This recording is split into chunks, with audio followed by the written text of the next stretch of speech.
the homework. There was a question I just couldn't understand. Can you help me? Yeah, let me open up the textbook.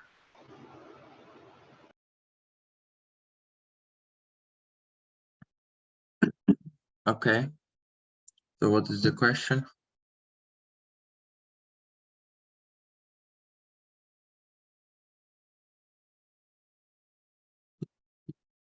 Yasser, Yes. what is the question?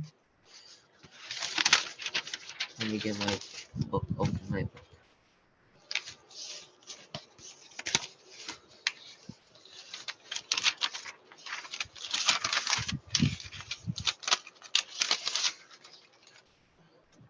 It was 3C. 3C. Yeah.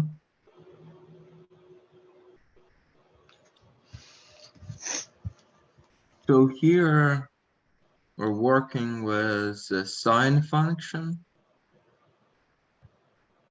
and notation g of x. Notation g of x is the same one as f of x, it's just a name for another function. So this time is g of x, but g of x is 0.5x. So the parent function is sine x. Sine has a form sine when x equals 0. What is the value of sine function?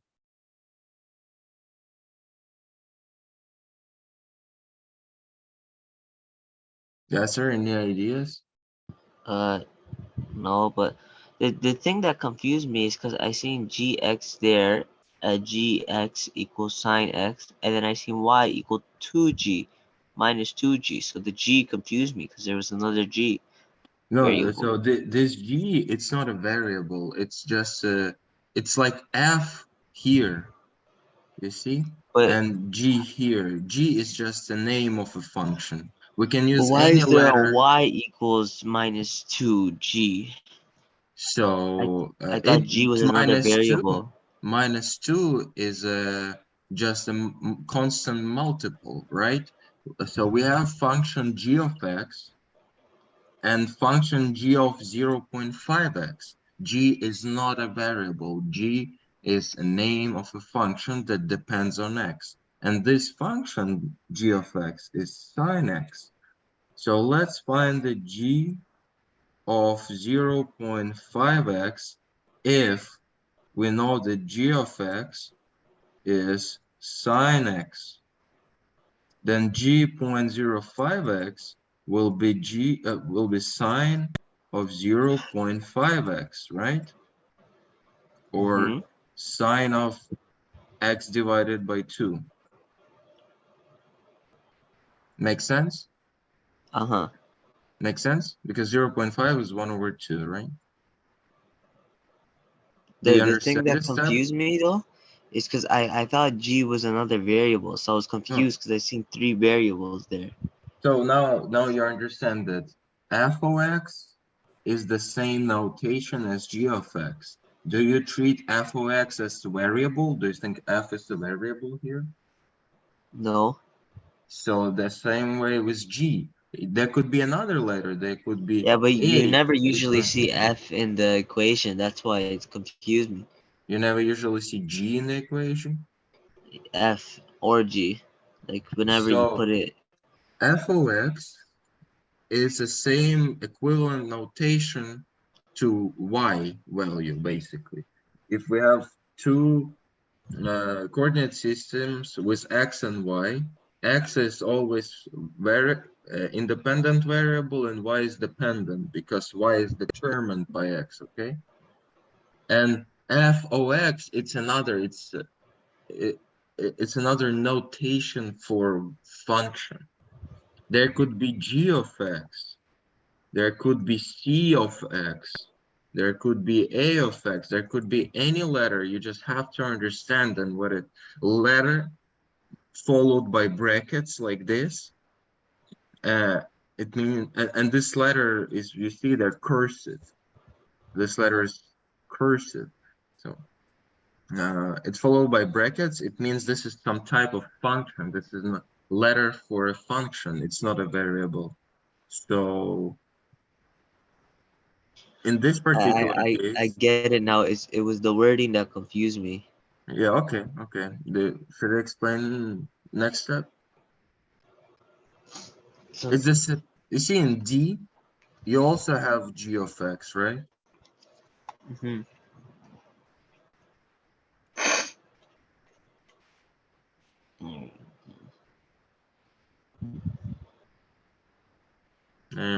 Let's wait for other participants. Okay.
Okay.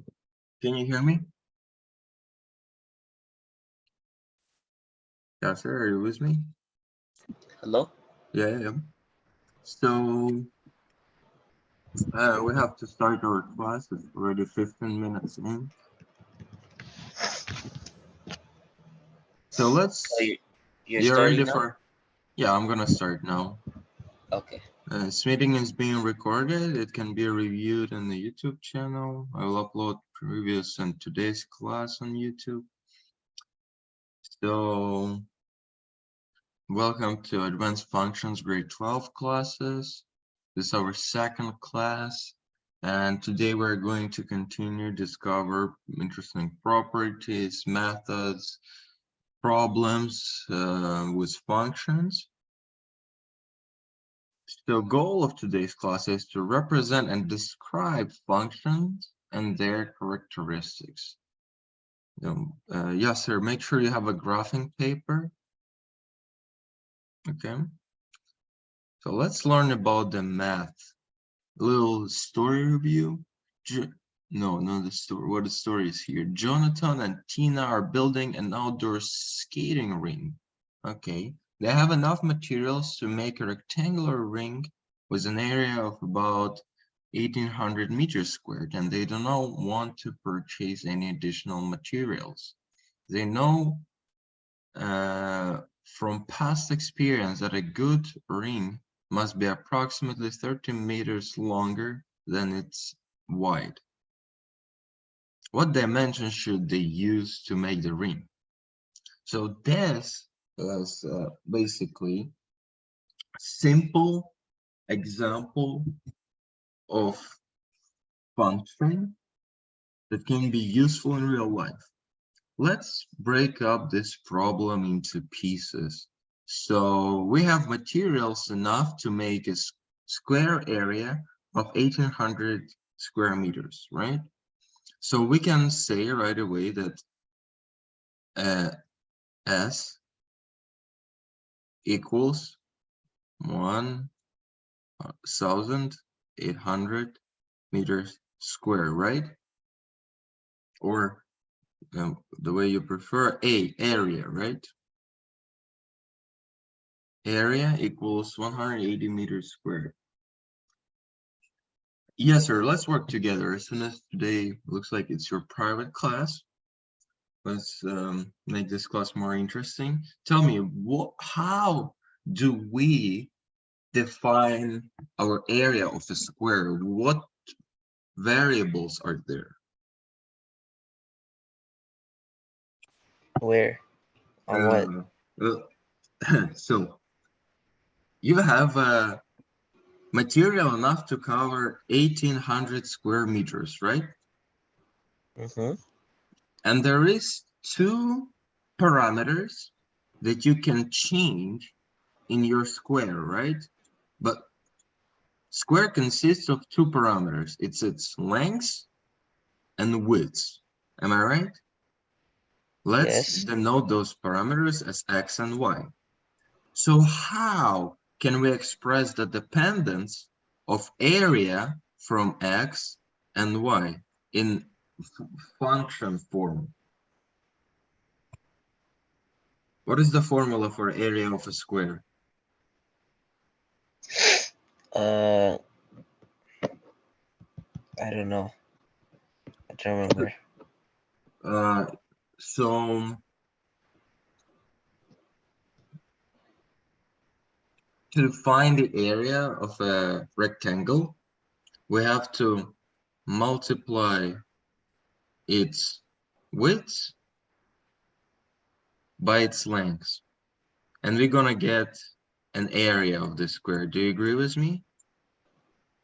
Yes. So x times y would be equal to area of this square, right? Oh, so it extends by, okay. Makes sense? Mm-hmm. So x times y equals a, and this equals to 1800 square meters, according So to if the we have task. the x or y, we can find each other. So if we have x and y, then this won't be a problem to solve, right? Now x and y are unknown to us. But you're right. If we, for example, if we know y, we can find x, right? If we know x, we can find y.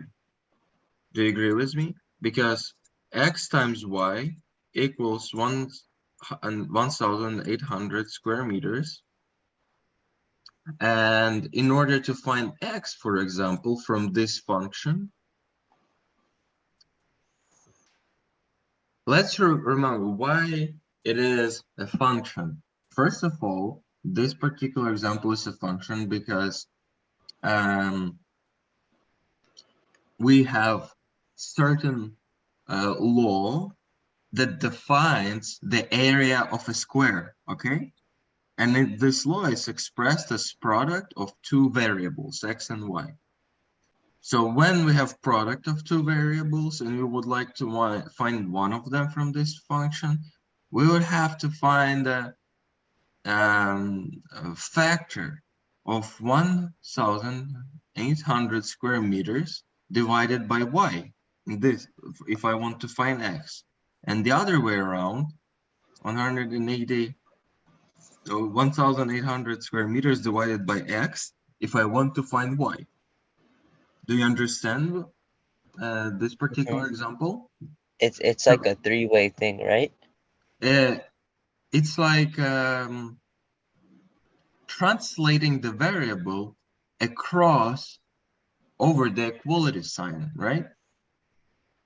Because we would like to have only x to the left-hand side of this equation.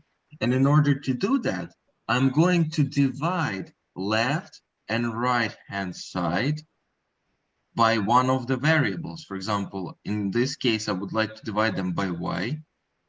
You see, I make the straight line to this side of a function. Then I say divide by y. Or I can say multiply by 1 over y. Make sense? Now, when I apply this to the left-hand side of my equation, I have x times y divided by y, right? And on the right-hand side, I have 1,800 divided by y. Now I can simplify these two y's, and I'm gonna get my final expression where x equals 1,800 divided by y. Did you get the approach in this particular case? How we split them up? Okay, that's beautiful. You may have a question. Yeah, Give me a go second, I'm writing it. Yep.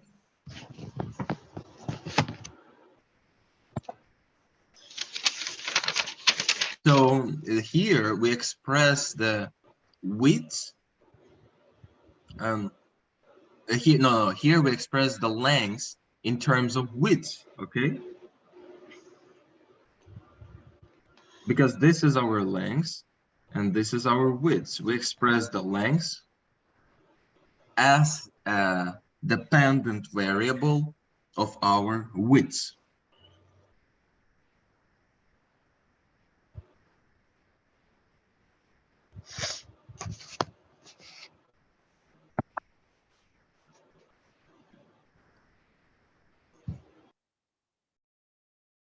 Take your time.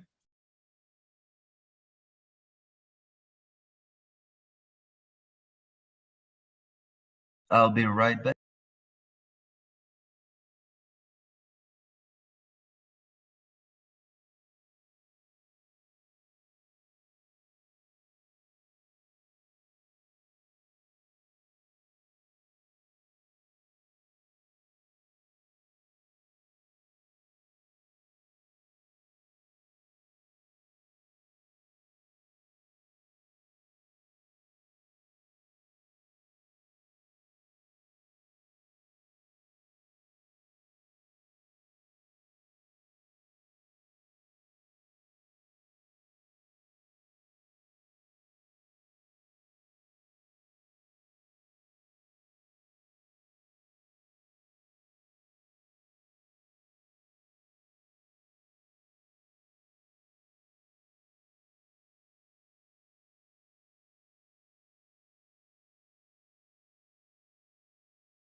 So, Yasser, are you done?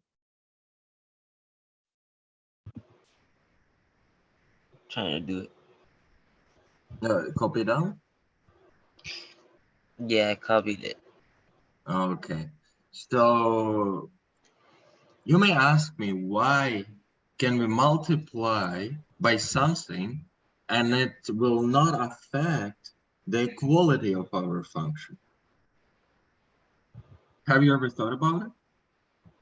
Mm-hmm. So why if we multiply left and right hand side of a function, Pardon? why if we multiply left and right hand side of a function by some value, it is not affecting the equality sign? It doesn't do what in the equality sign? It does not affect the equality. Because both are being added. Both sides are being added equally. Absolutely right. Okay, great. I just making sure it's all clear. Okay. Okay. So here we expressed, you see, my length is x variable, my width is y variable, okay? So now we're using algebraic method. You see, what we did right now, oh, sorry. What we did right now is an algebraic method when we are applying methods of calculus and algebra in order to uh, find the solution, okay, of this function. And let's refer to the question one more time. They say children, they know from past experience that a good ring must be approximately 30 meters longer than it is wide. What it means, Yasser? Can you express this statement in terms of X and Y?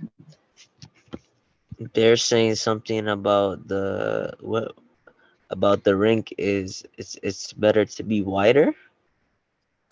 They Oh say no it's no. better to be There's longer. yeah they're saying it has to be longer because they want it So to it's be like a rectangle. So they're saying yeah. the y needs to be more uh lengthy than the width. So X should be more than Y, you can say. If X is our length, then X is it the length should or is y a length? Which way is the rectangle facing? uh it It doesn't depends. matter. Well, just look here. We notated length as X, width as Y. We don't really care where it's facing. In this Oh case, it will be if it's longer like this, or it may be longer like this. We don't care because oh area of this rectangle will remain the same. is length always x or is that just for this scenario you put it? Let's see. I randomly use it for this scenario because Okay, I see. because we don't know at the very beginning whether it's lengths or widths or x and y. We are the rule. We are the person who decides whether the length's gonna be x or whether the width's gonna be y. Okay. Okay, so based off you said the length is x, so then means the x has to be 30 meters longer than the y. 30 meters longer than the y, yeah. So C it said. means how would you write it in terms of equality? Mm, well, I would say if we're saying x equals, let's say we need to know what x is, because then we would just write y equals uh uh for the y it equals a certain variable time plus 30. So let me give you a hint. Let's Oh, break it up into pieces. First, we know that uh, it is 30 meters longer than its y. So x, which is length, must be greater than y, than its width, right? How mm-hmm. greater is that? It's greater by 30 meters, right? So in order to make an equality, right now we don't have equality, we're comparing them. This is not an equality. To make this an equality, we have to make following step. First, we can subtract from x because it's longer, right? We're making it shorter by 30 meters, and it's equal to our width. Or we can make it other way around. We can add 30 meters to the width and make it equal to our length. And now we have equality. This is how x and y are related to each other. X equals y plus 30 meters. X equals y plus 30, or x minus 30 equals y. Yes. So let's say x minus 30 equals y. And you know why this is better for us? Why? Because in previous step, look here, we expressed lengths in terms of widths, right? So now, how can we solve this? We cannot solve functions with two unknown variables, right? We have to bring it to one unknown variable. We can't be missing two out of the three. We must miss only one. Yeah, of course. So let's look what they say in the book. Let f of x represent the difference between the lengths and the widths. So you see here, they made it a little bit different. Instead of changing, instead of writing this relation, they expressed the lengths. Oh, sorry, they expressed the widths, right? Yeah, they expressed the widths in terms of x, and then they express their difference that is equal to 30 meters, right? And this is the function they get, but we're gonna get this function in a bit different way. What we can do here,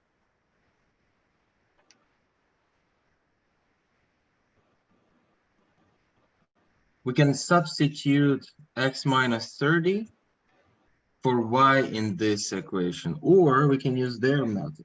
I like their method a bit more because it's more, it's simple.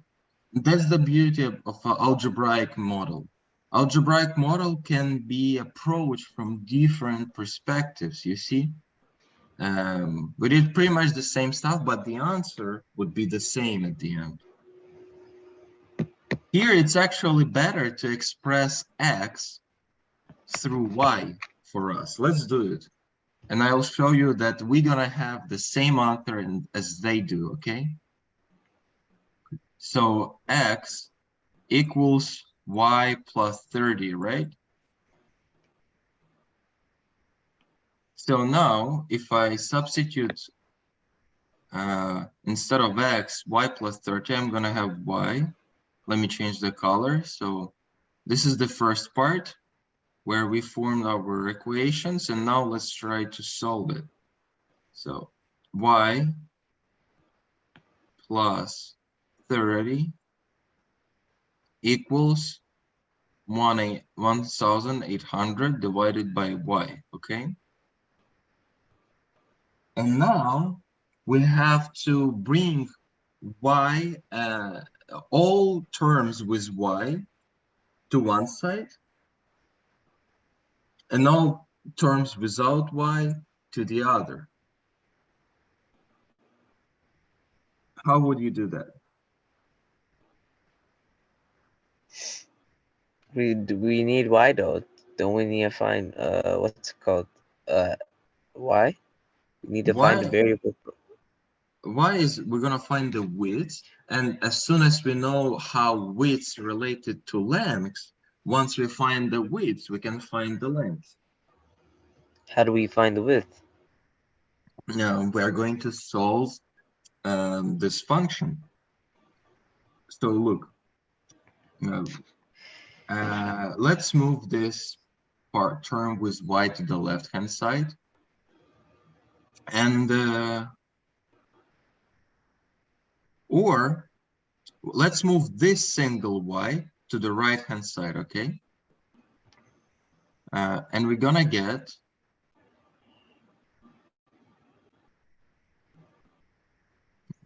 this. Actually, 30 equals 1800 minus y divided by y. 30 equals, yeah, 1800 divided by y, subtract y. Okay. Would we be able to just cancel out the y or no? Not quite yet, because we are subtracting. I wish we could, but in order to simplify it somehow, first, let's see.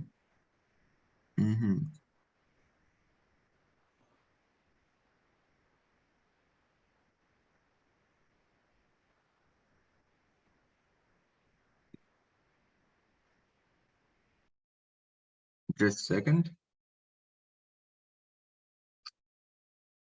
Yep. So now we have to, let's see. Now we have this equation, and in order to solve it, we have to bring it to common denominator, right? Yes. We can theoretically, in this case, remember, as before, we have to multiply left and right hand side in order to get a proper equality. So here, in order to get common denominator, I'm going to multiply everything by y. Okay? And I'm gonna get, let me, very little room here to write. Can I clean this on the left hand side? Yeah, I don't need that. Okay. So when I multiply left and right hand side by y to bring it to the common denominator, I'm gonna have 30 times y equals 1800 divided by y times y, so we can simplify it, right? If I multiply, how did you move the y there? So the y was in division, so you moved it to the other side, so it becomes no, I 1800. I didn't. Oh, I you times multiply. every by I y. times every term by y. You see? This is what I'm doing. I see. So now, now I can factor them. Now I can simplify it. And as a result, 30 times y equals 180, 1800, subtract y squared. Am I right? Because it times y, so yeah. But and still equality remains the right equality because I multiplied left and right hand side. Now I would like to group up all of these to the one side. Have you ever solved quadratic functions? Yeah. The So basic quadratic now formula. you can see that we have basic quadratic function here. y2 equals, we So can rearrange it. we can rearrange it for clarity. And it would be as follows. Negative y squared plus 1800 subtract 30y equals 0, right? Now it's a simple quadratic function. We can even get rid of this minus in front by factoring minus away, right? We have 0 to the right hand side, so it won't affect the equality. You think plus. it would be better if the 30y was in front of the 1800? That's a good question. Me personally, for me, it doesn't make any difference because it's still the same equality. But I understand what you're saying because you usually have Yeah, greatest power first, then it's getting lower power, etc. So I will yeah, rearrange it like this,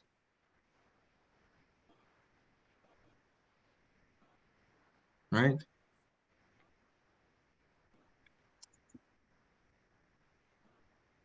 Like this. Now you like it?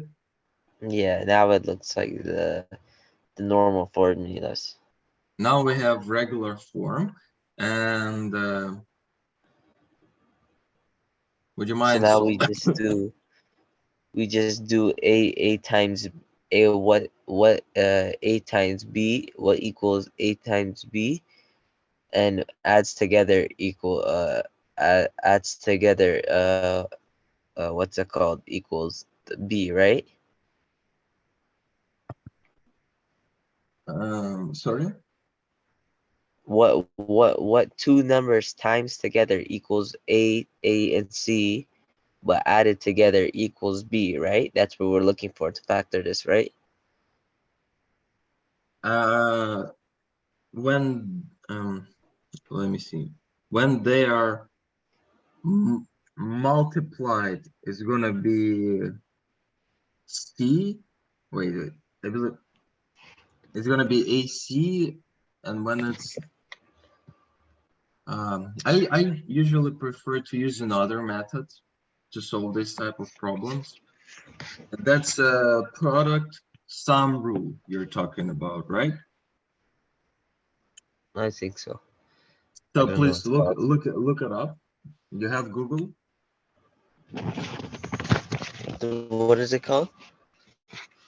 Product sum rule for a quadratic function.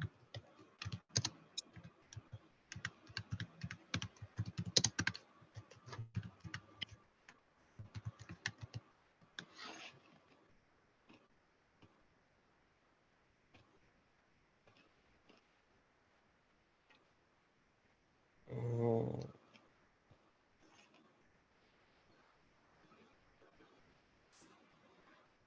no, I think you're just talking about something to do with square roots or something. Let me show you. Uh, yeah, no, I think I am talking about. Yeah, I am. Yeah, I was. Yeah, it is the sum rule. Is it? It is. Um, no, it's not. I already found it. I found it. Okay, so what it says? It's exactly like what I was saying. Like two, you have to find two numbers that equal a times c, but when they're added together, they equal b. Negative B or B. Yeah. Minus B. No, it has to be exactly b's a thing. So it would be positive b in this scenario. So when we are looking for two numbers in solution, it's going to be y1. So y1 plus y2 equals b, right? And y1 times y2 equals AC, or the other way around.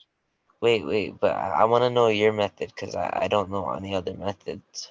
What So is yours? my method is universal method.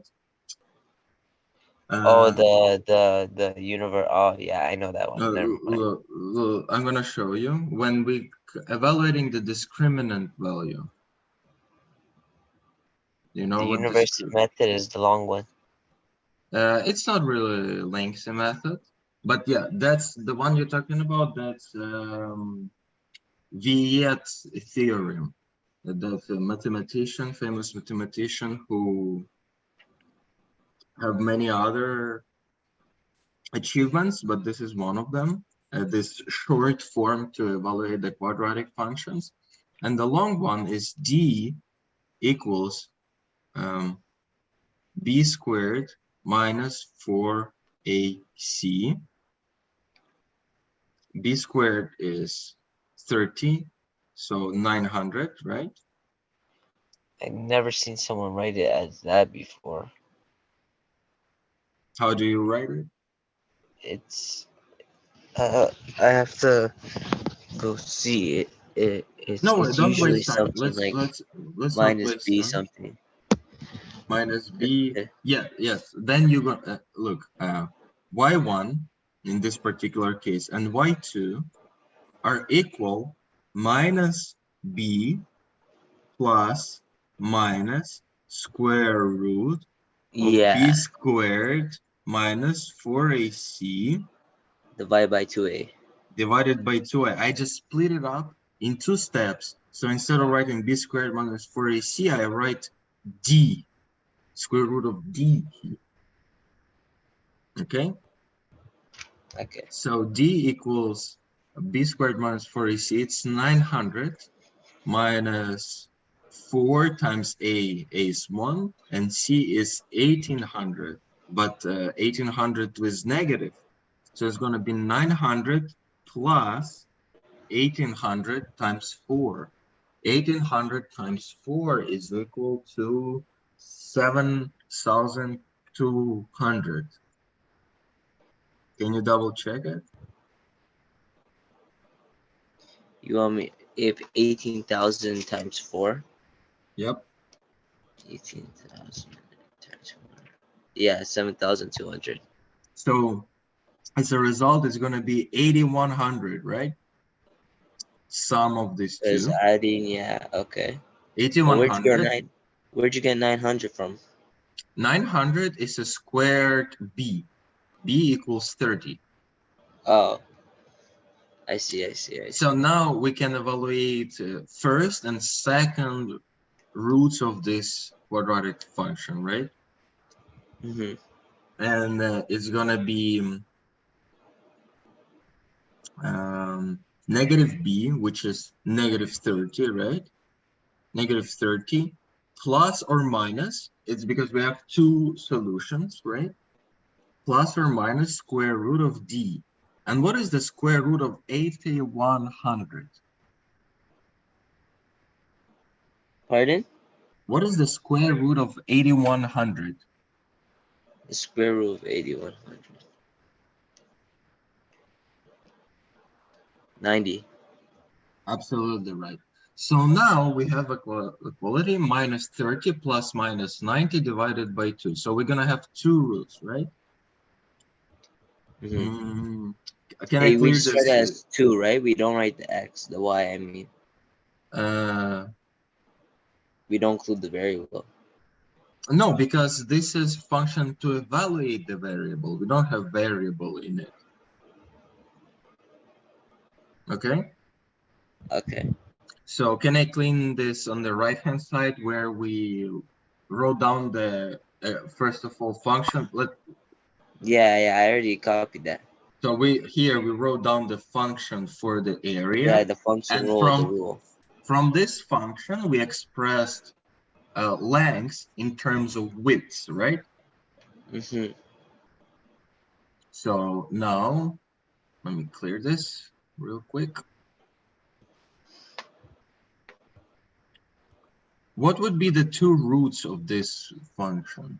So negative 30 plus minus 90. If first case we add up, it's going to be 60 divided by 2, right? Mm-hmm. 30. So it's going to be 30.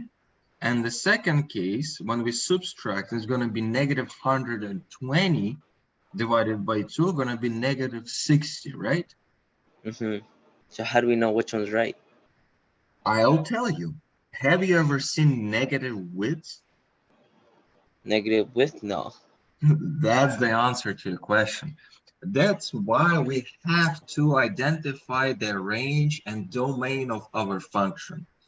For But this particular function, a equals x times y, the range for values that we have, that x is greater than 0, as well as y is greater than 0. So any solutions that we may see that is less than 0 or equal to 0 is false.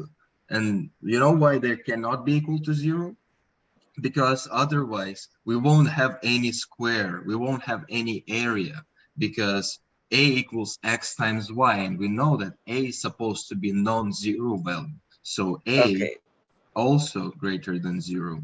I just have one question. I actually have two questions. So, in all scenarios, is it supposed to be x and y both greater than 0, or is this scenario alone? In this particular scenario, because we have certain what it's called, certain rules applied in this problem. First of all, that we have a physical object, right? Physical object cannot have negative lengths or widths. And we're talking about this linear quantities like lengths and widths. But for example, they're going to be just a quadratic function that you have to solve.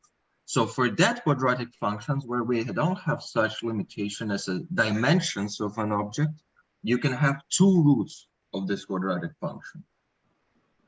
So you wouldn't know which one's right? You would just write both of them? No, because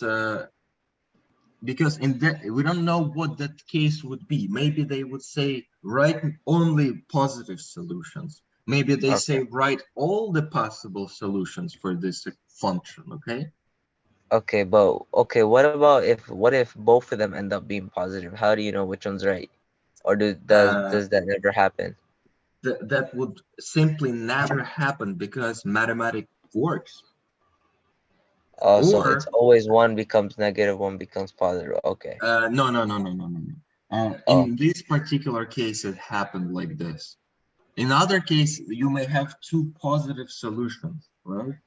so But how do you know? that question won't be about area of a square. If you, so how to explain this? So it depends on the question to determine which one's the right one.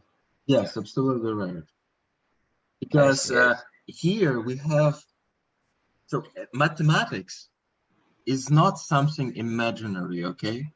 Mathematics is only the way of expressing real life scenarios. And it is common sense in this particular problem that you don't have any other solution rather than y equals 30, okay? Because we have two limitations that bring us to this answer. First one is that the area is limited to 1800. Second limitation, that the length is longer than the width by 30 meters.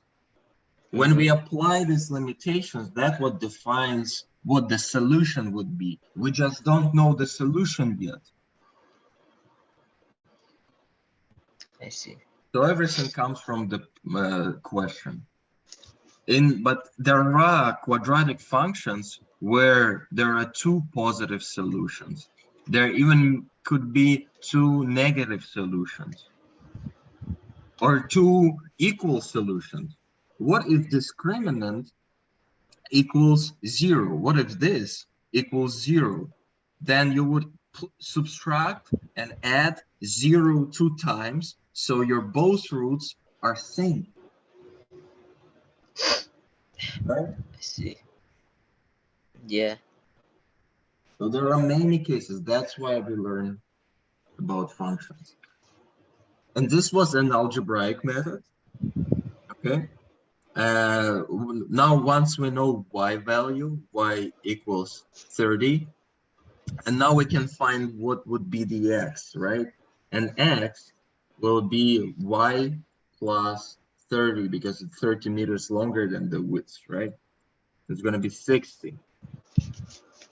And now we have to verify whether we're using the right solution. So area should be equal x times y. We know area equals 1800. Now 30 times 60. How much is that? Pardon? 30 times 60, is that 1800? Yeah. So that's how we verify our solution. I'm copying it down right now, so give me a second. Sure. Take your time. And would you like to make a short break? If you want to or not, I'm okay. I mean, we have 3 hours. So copy this down and then we'll see. Okay. 30. When you square root it, 1800, 8100 got 90, right? Yes.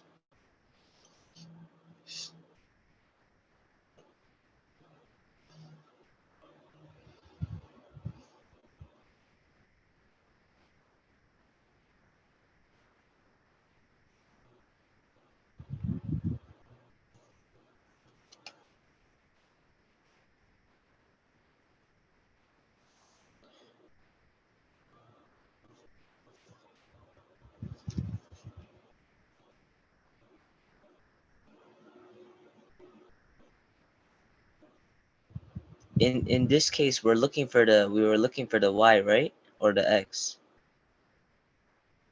We're looking for the y, right? In Yeah, this y. case, we are looking for both of them.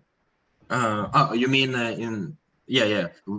Yeah. It was decided on this stage where we express x through y, remember? Yeah, we were seeing which one to go with, which one Yeah, to pick. we could have done it other way around as they did in the book. You see, here they expressed y width through x, and they had 1800 divided by x.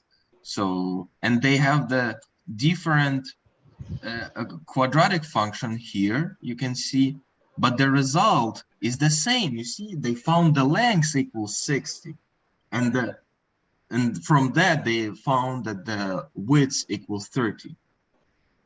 But we did it the other way around, and the answer is the same. You see?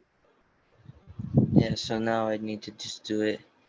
A equal x times y, so that means a equal 30. What's 30? So it's 1800 divided by 30 will give me the x, basically. So to Or find or that, or that, yeah. I'll just write it like that. That seems simpler. Yeah, that's smart. That's smart way to calculate the width.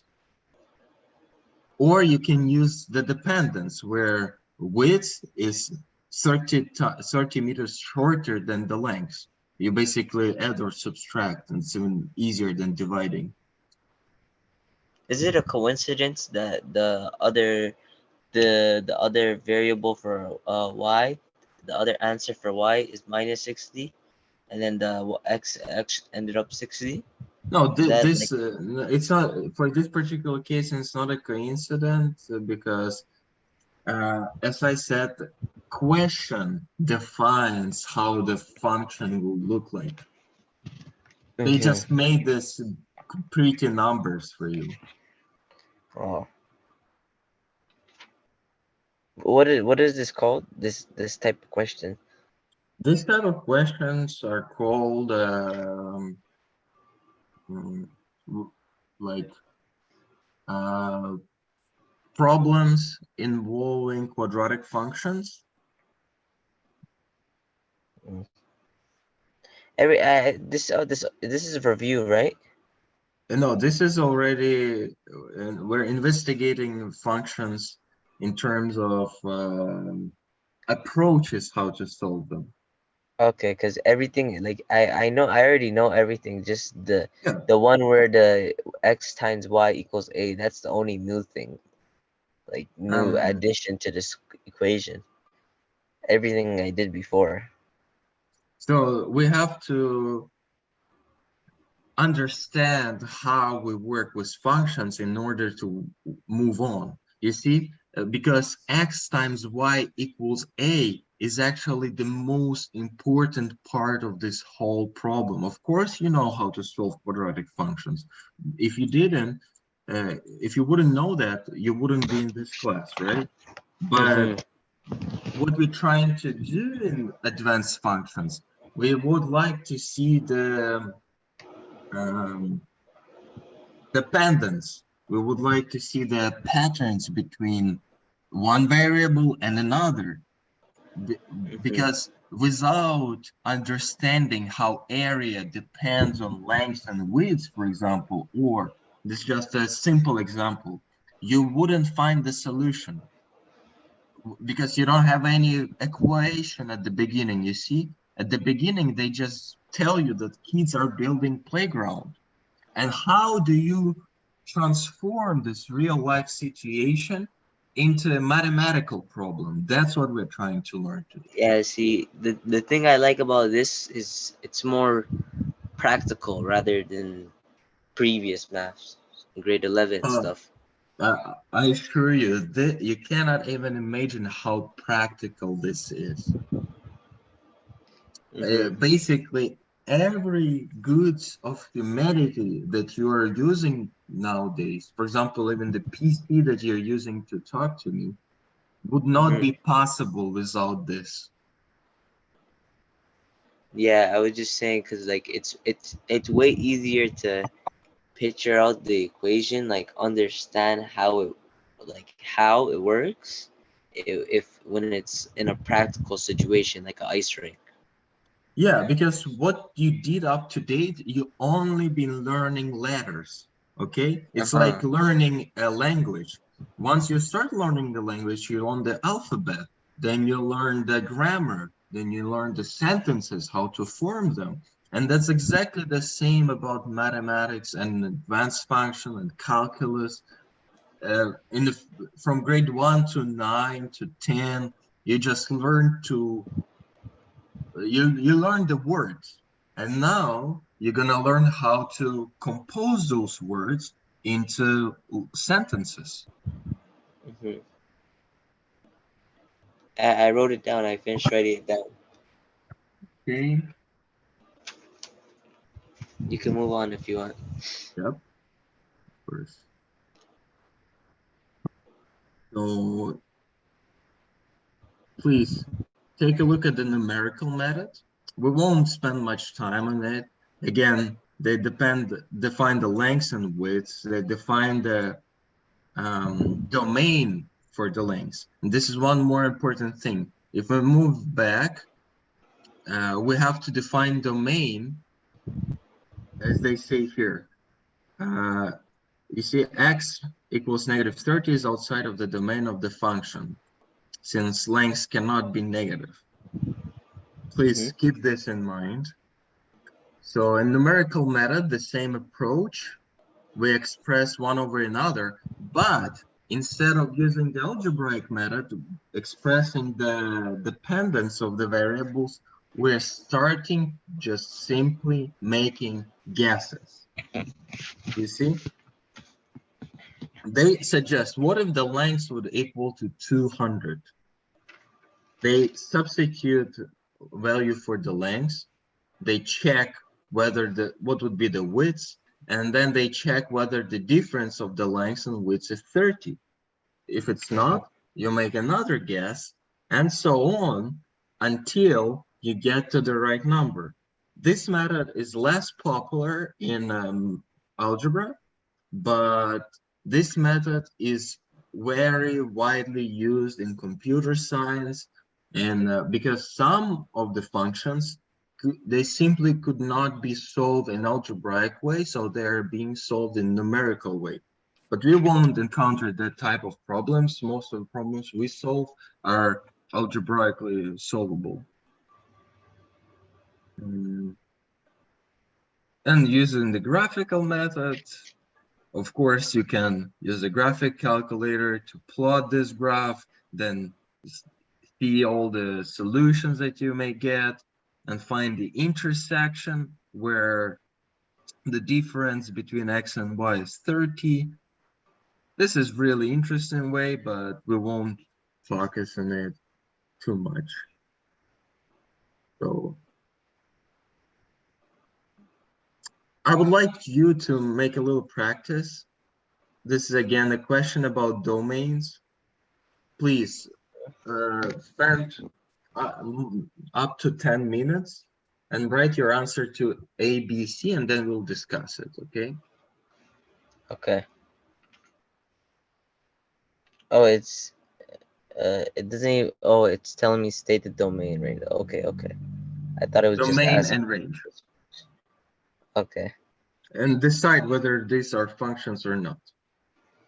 okay.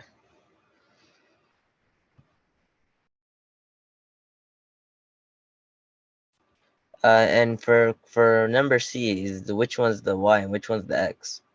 It actually, so you don't have X or Y, you only have dependent and independent variable. Remember when we had the quantities for X and Y like this? From X, we had an arrow to Y because X defines certain Y So value. X is on the left, right? You can say that. I would say on the left, we have independent variable, and on the right-hand side, we have dependent variable. Okay, okay.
Yeah, I just have a question. And B, is that X to the power 2?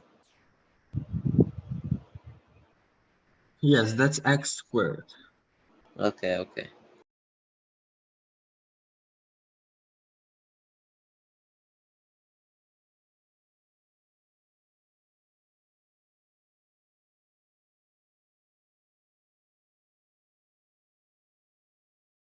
Is it better like this?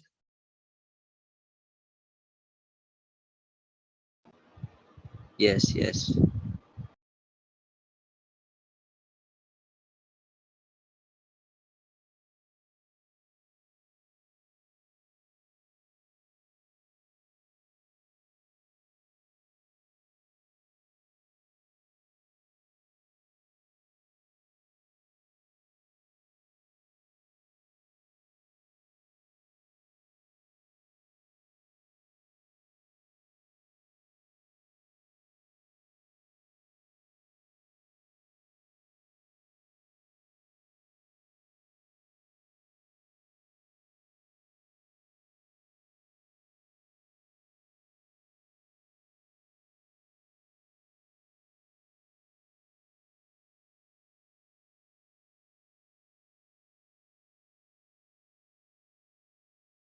So I'll be right back.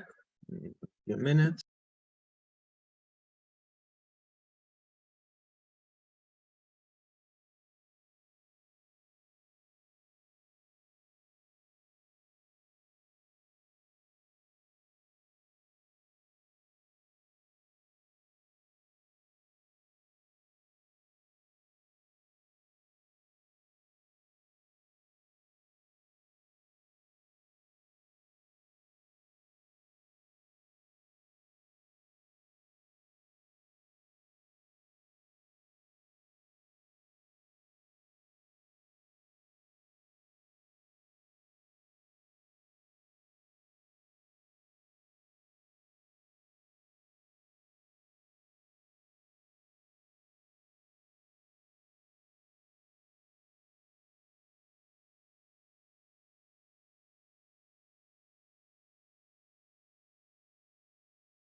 So, yes, sir.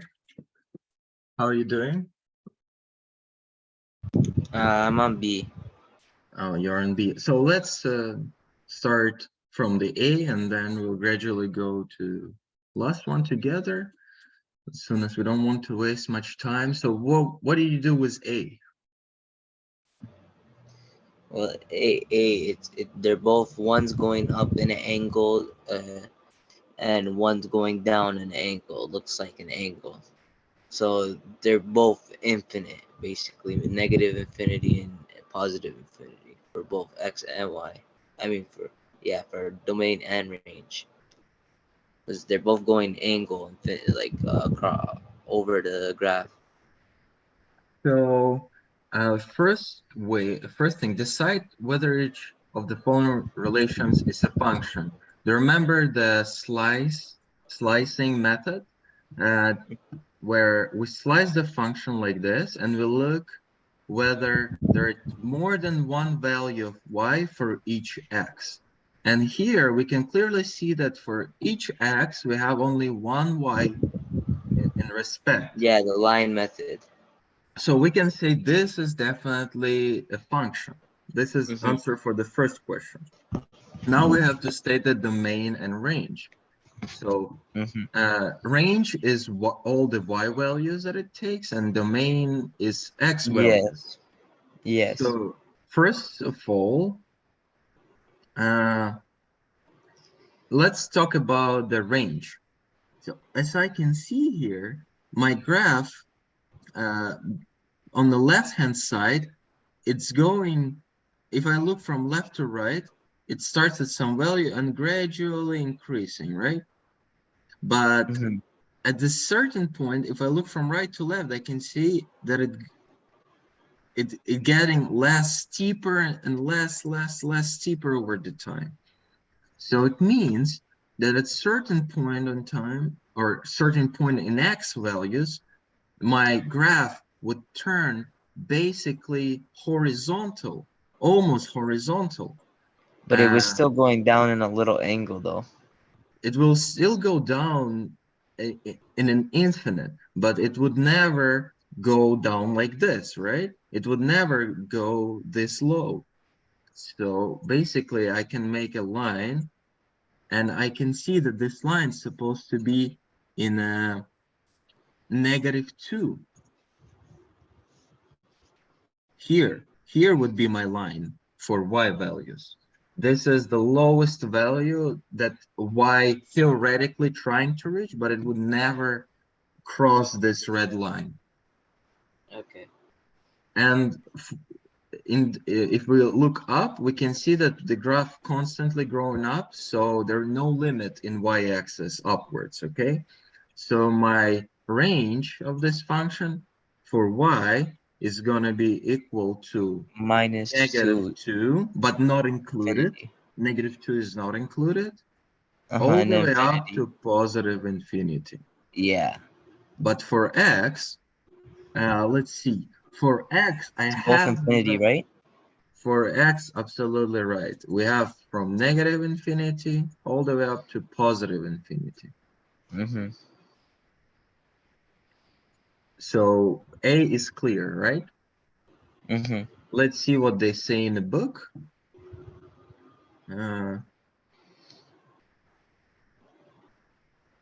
You see, domain is XER. Yeah, I wrote down my book for both of them. For the domain, I wrote XER, and then range, I wrote YER.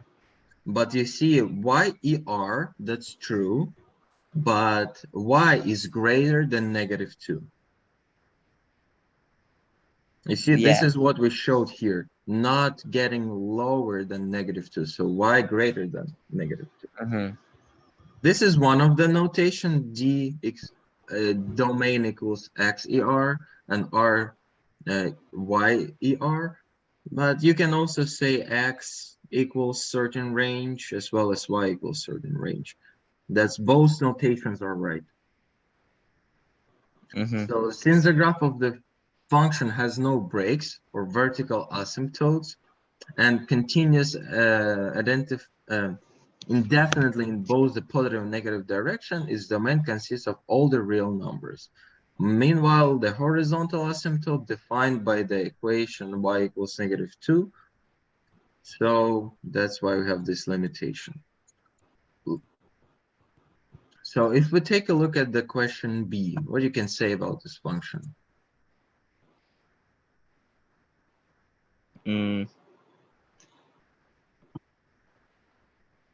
It definitely looks like a function.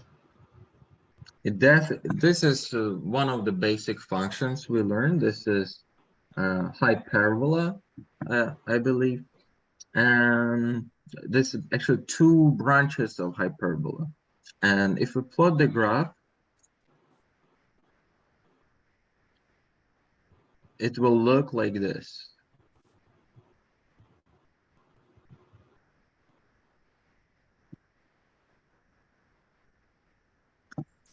So these two arcs would be the graph of this function. But let's say the domain and range. First of all, I know, in fact, that denominator could never be equal to 0. So I would say, in what cases denominator equals 0? It's 0 when x squared equals 0, and there is only one You mean solution for denominator? this. Denominator, yeah. Nominator is on top, denominator is on bottom. Yes.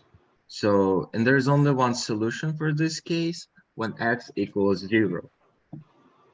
Another way you can do this, you can make a table values, for example, x and y. You can take values like 1, 0, -1, and check, and you'll see that when x equals 0, it's undefined.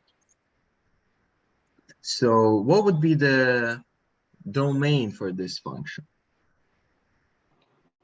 The domain? Yes. I don't know. So again, domain, we can say that x, right? But x does not equals 0. As soon as our domain is defined by all the rational numbers, but there is one case when this function is undefined, and it's x equals 0. So our domain is all the rational number, or all the rational numbers, but not 0. Okay? Mm-hmm. And range, what would you say about range? The range? Uh, the range involves for the y. So if x is not 0, then the range would probably be, so if x is like 1, let's say x is 1, y would be 1, y equals 1 divided by 1 to the power 2. So 1 to the power 2 is 1 times 1, that's divided by 1. So it would be 1 times 1, 1 divided by 1, if it was, if x was 1. Yes. But what about the range? Range is the generally all the values that the function can take. How would you find it? Basically, I can see that this function is not limited in y-axis from positive infinity to negative infinity, but there is one value that this function would never take. And this value is y equals 0. Why we can never get y equals 0? Because this fraction, 1 over x squared, is 1 over x squared can be,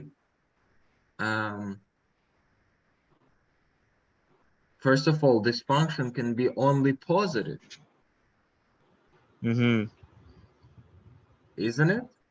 Because the denominator has to be the lowest. The denominator can be is 1. So if the denominator is always going to be higher, then it's always going to be positive when you divide it.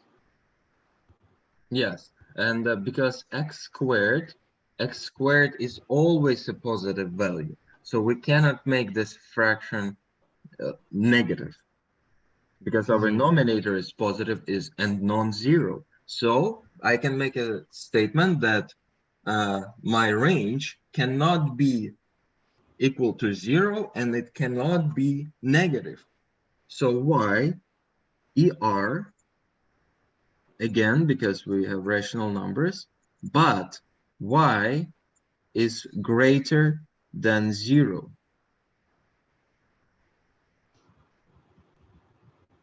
Make sense? Because for x, the whole equation, you wouldn't even be able to get it if it was 0. Everything would just end up equal 0, right? Yeah. But so we just write that as x not equals 0. But for y, it has to be greater than 0, otherwise it wouldn't work. So absolutely right. And take a look at this table. Why are we making this table? Because by showing that for each number in the domain, we have only one corresponding number in range. So this is the function.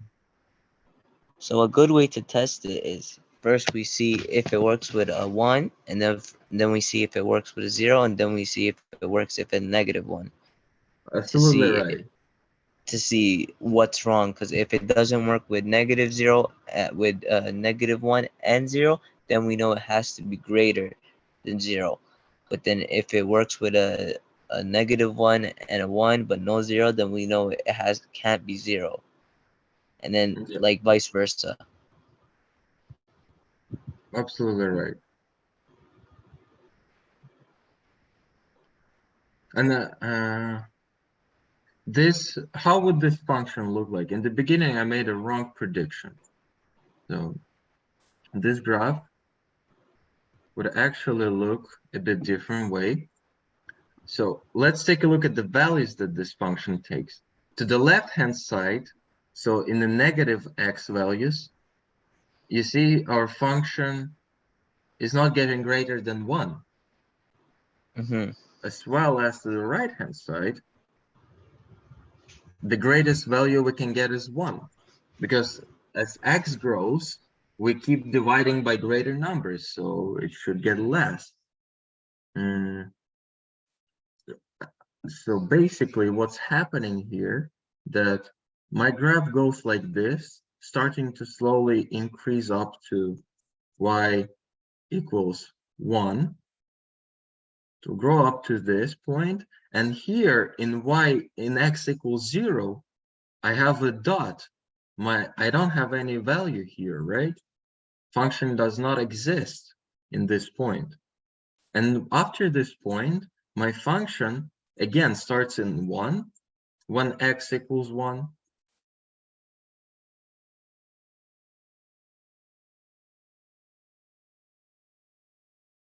Here's 1, here's -1. And from 1 to 0, my function will start growing faster like this.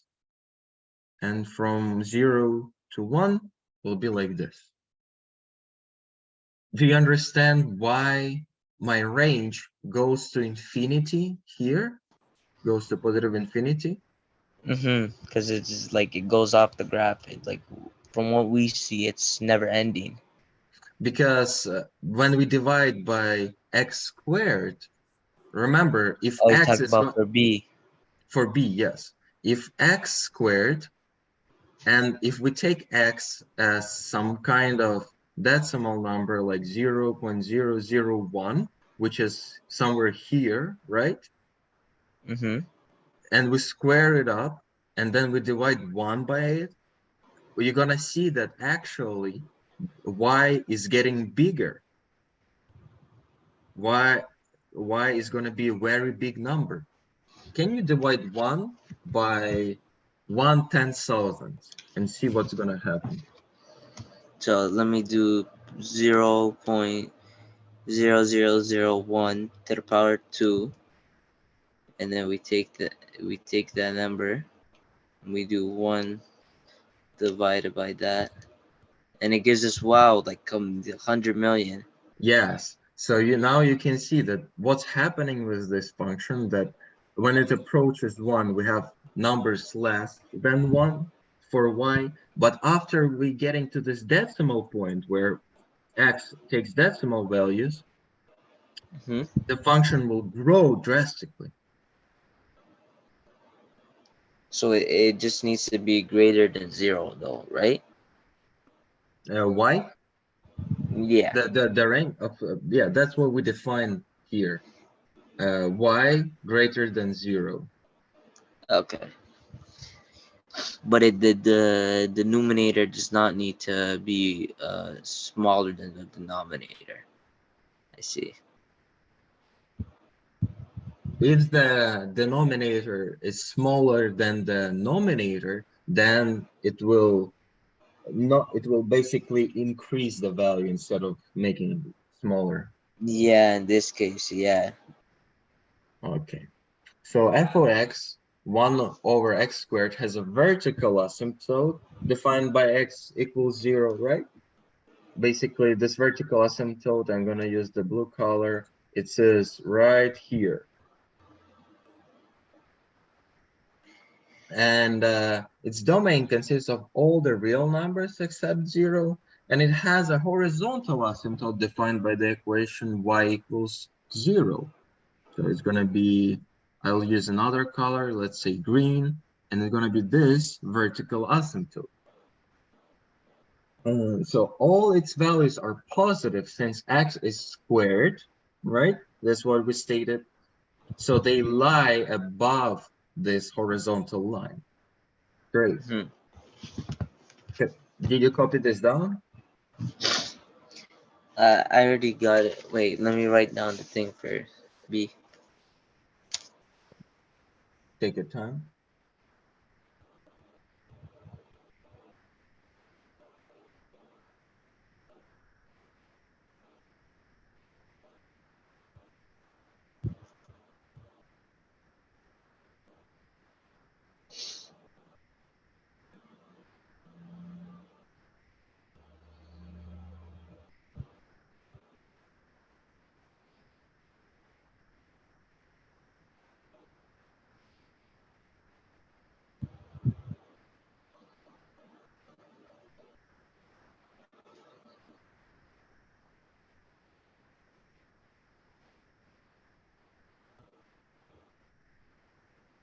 Okay, I did it.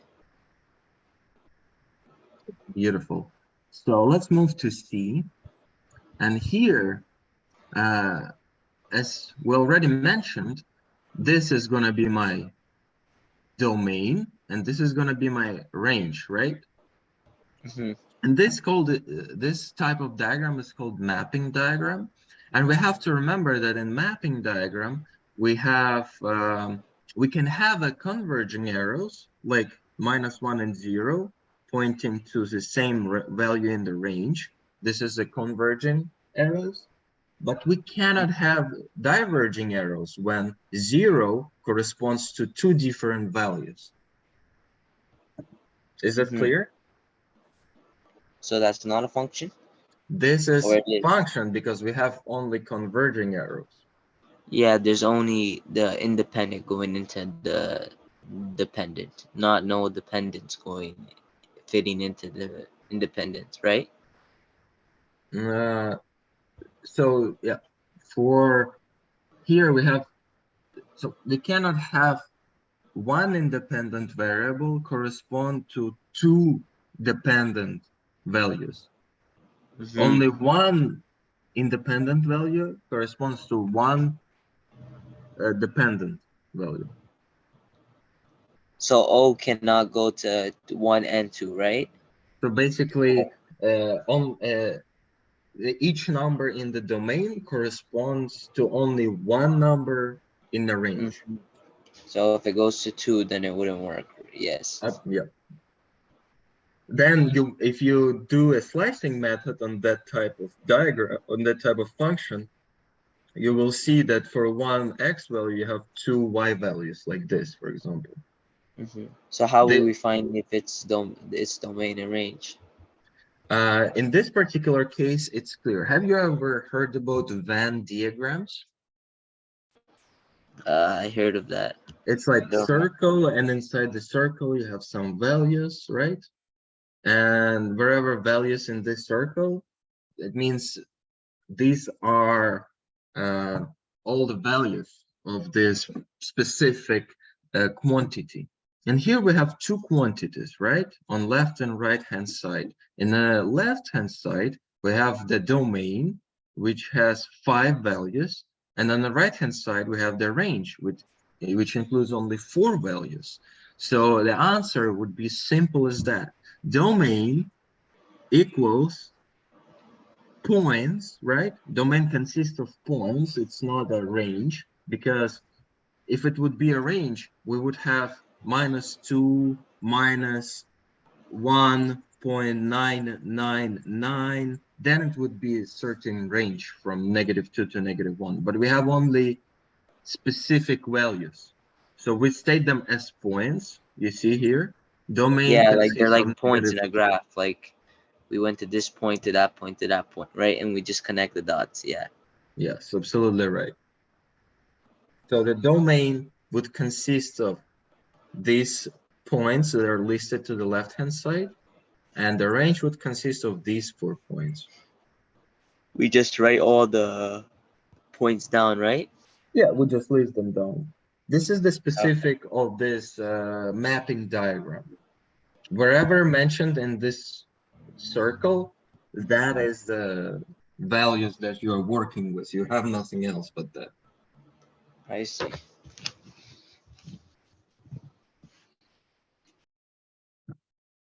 You can imagine that as if all the rest of the values, like 3, 4, 5, 6, they lay outside of this circle. So they can be somewhere here. You see 3, 4, 6. Negative values could be somewhere here. For example, -3, -6. But they would correspond to some other range.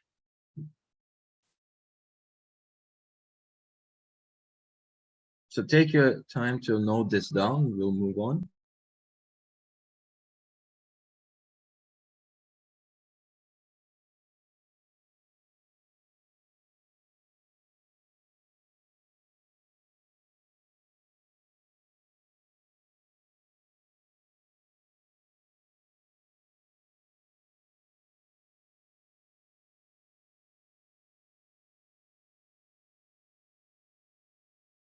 Yeah, I noted it down.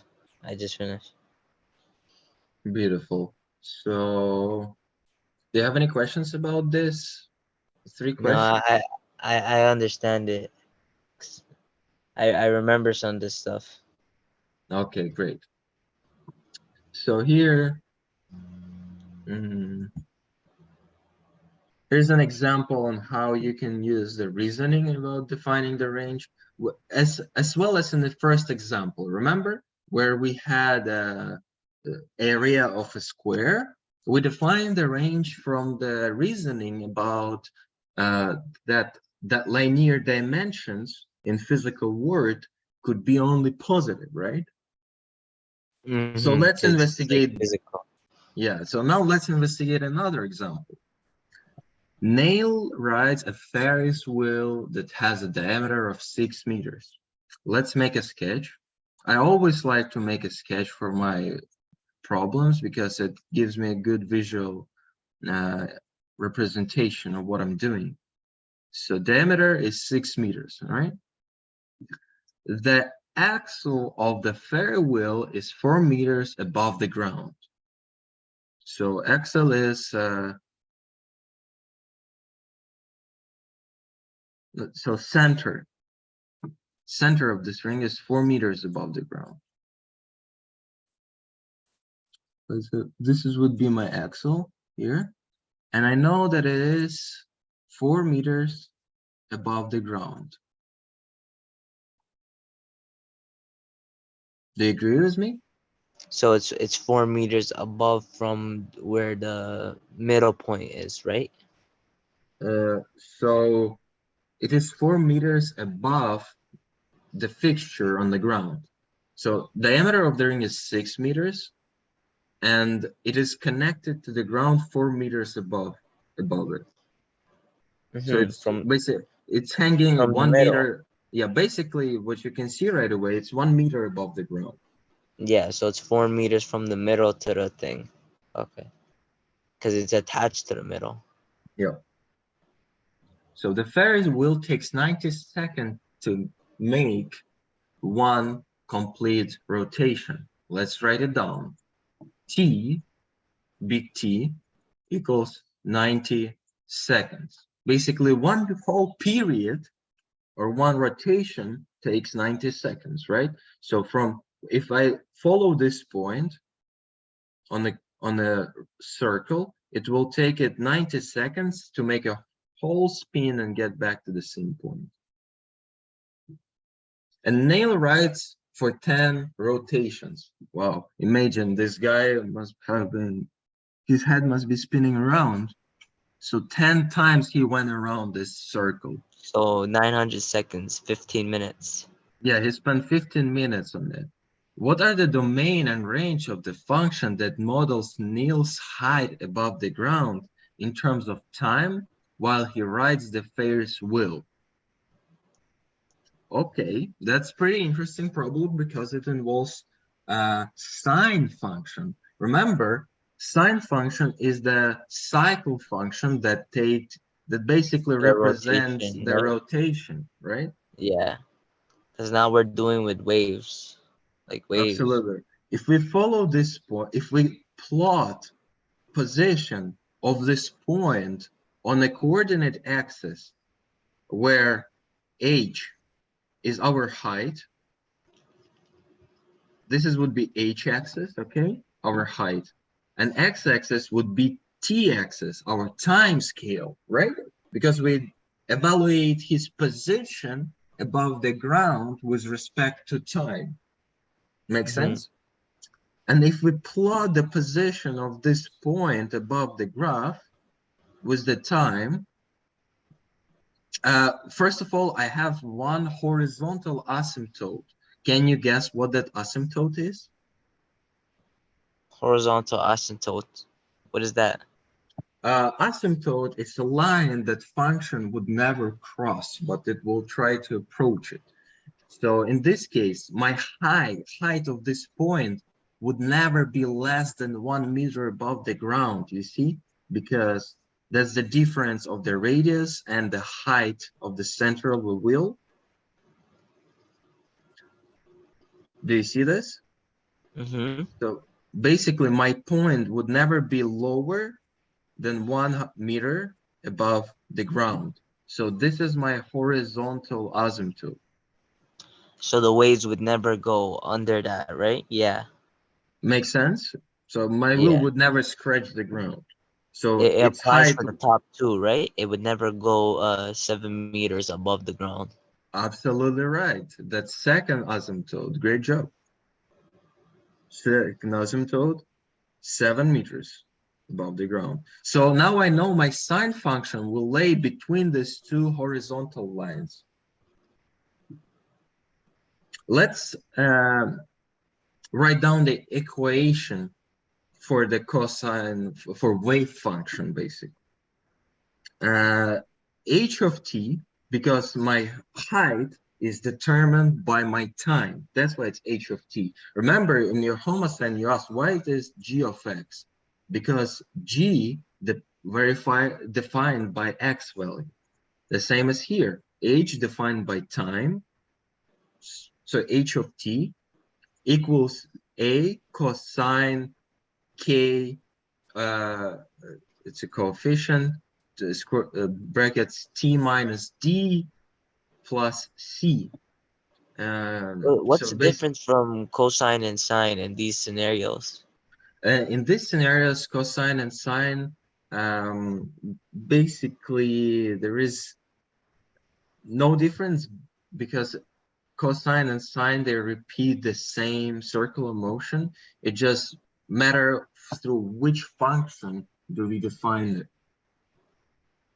What makes them different in the equation? In the equation,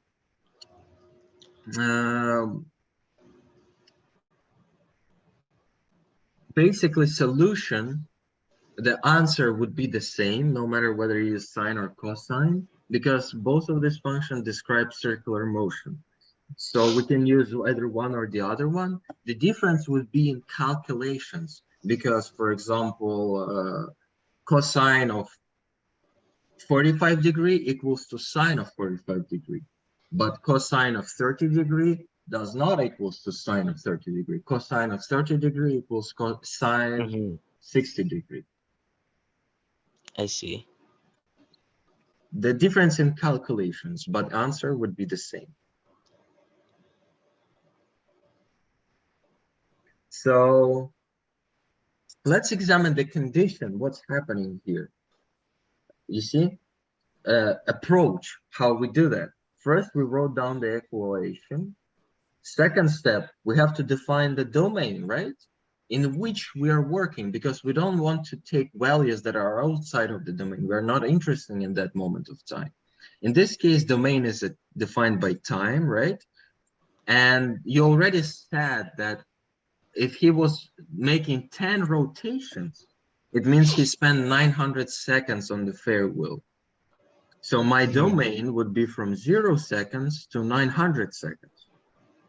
Mm-hmm. Wouldn't that be the same for the range? For the range,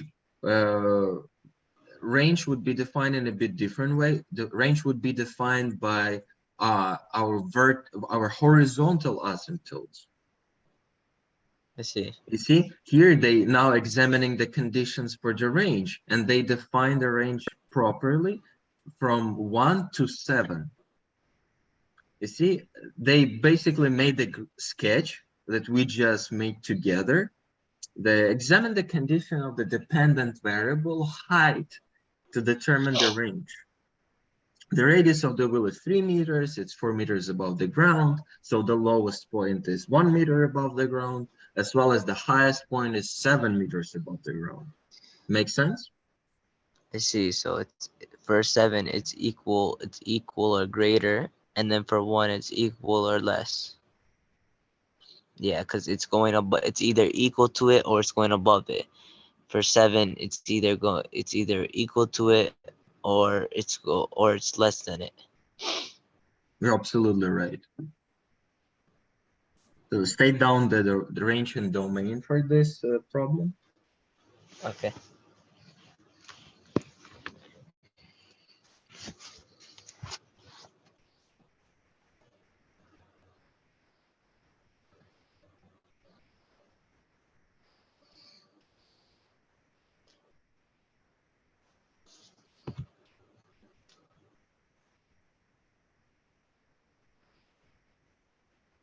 What is that in the middle? I don't see it.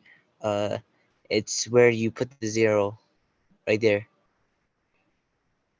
Like it's in the domain. On yeah, Well, scroll. you mean this one? Yeah, thank you. What is that in the middle? What does that say? I can't read it. Is that time? Sorry, let me In the middle of enlarge. the domain.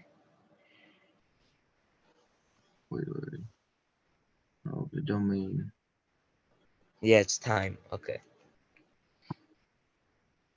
Of course, domain, because domain defined by time, right? And range defined by height. Mhm. Range is what values our function can take, and domain all the values that are with defining this function. And why is it with the squiggly line to include it Pardon? for the domain and the range? It uses the squiggly line, not the normal line. Sorry. For the domain and range, it uses the to include it the bracket. It's not the normal bracket. Oh, Why? these brackets, basically you read this as domain equals following condition. This type of brackets, they say the conditions, basically. Mhm. And inside these brackets, you can list as many conditions as you want.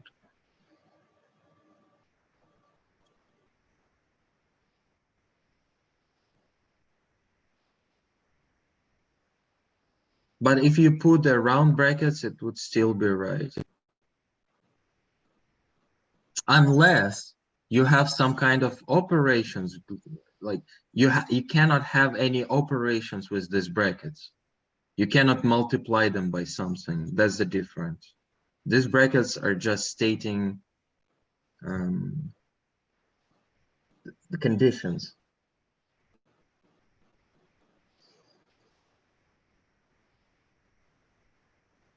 All right, I did it.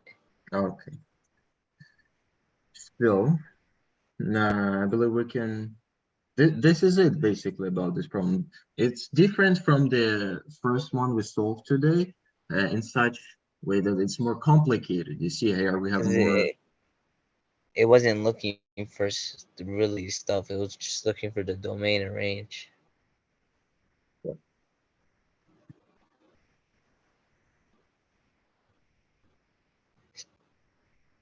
So let's summarize what we covered in these classes.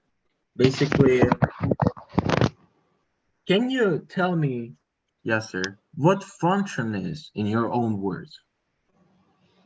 I know it's something to do. I remember you told us something to do with the. It's like the variable points to explain. Uh, how do I explain it?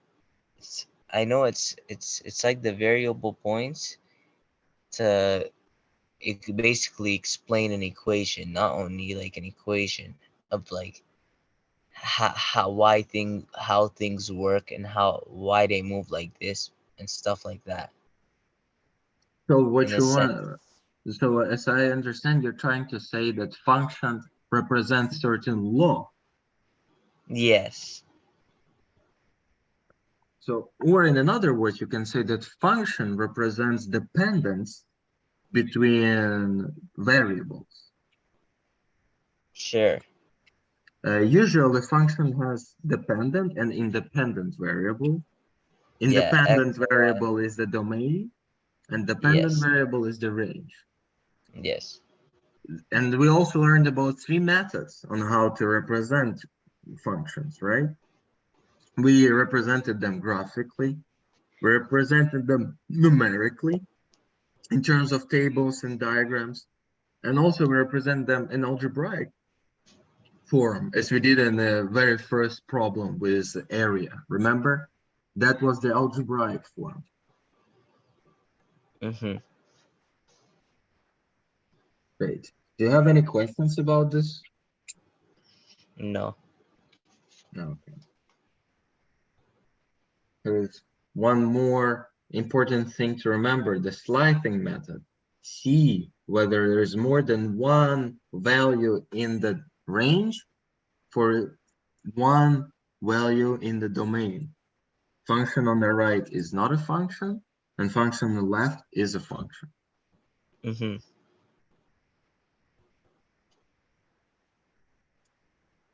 So I suggest we do a couple of practicing problems, okay?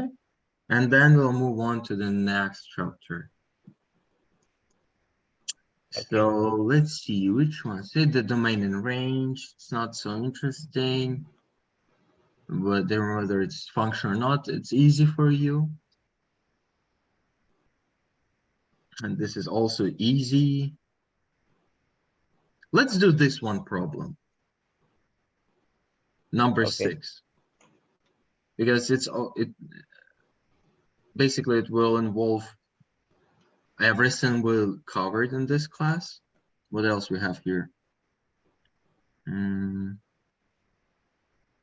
Yeah, let's solve number 6. So take how much time do you think you need?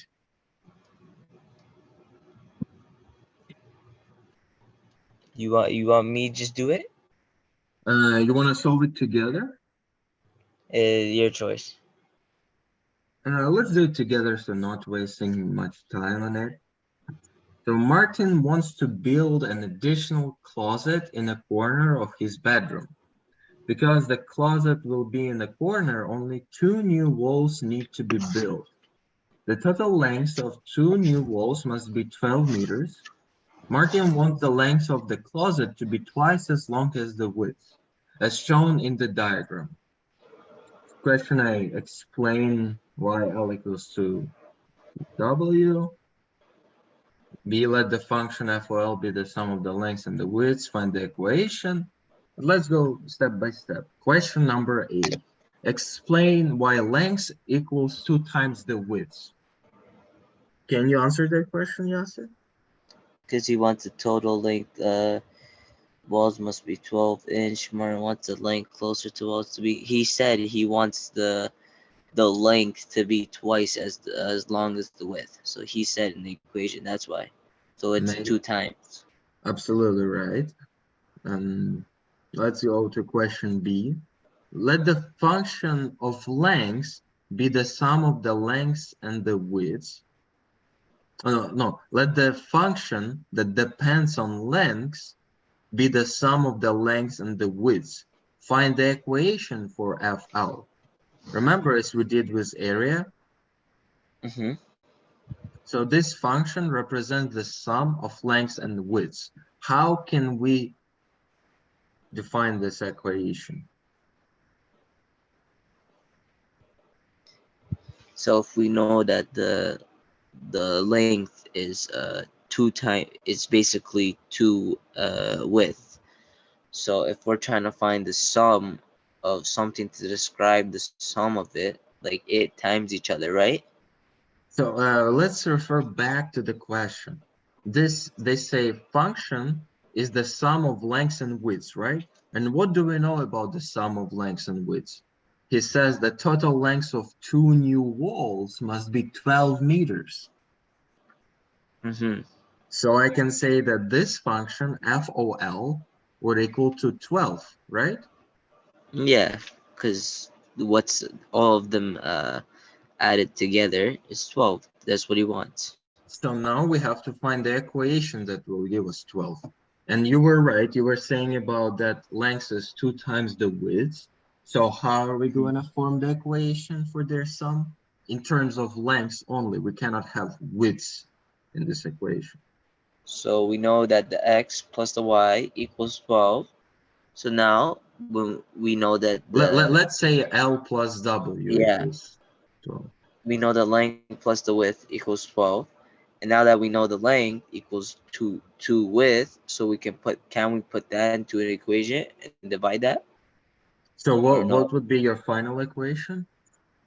To find the width, we would do 12 divided by 2w equals the width. Not exactly. Look, you see, it says FOL. So we have to have only L variable in this equation, not W. Okay? So they say that we have to express the width through the length. Mhm. So what would be the width through the length? What W is equal to? Pardon? What width is equal in terms of length? 2l. No. Width I is mean 2 l divided by 2. yes.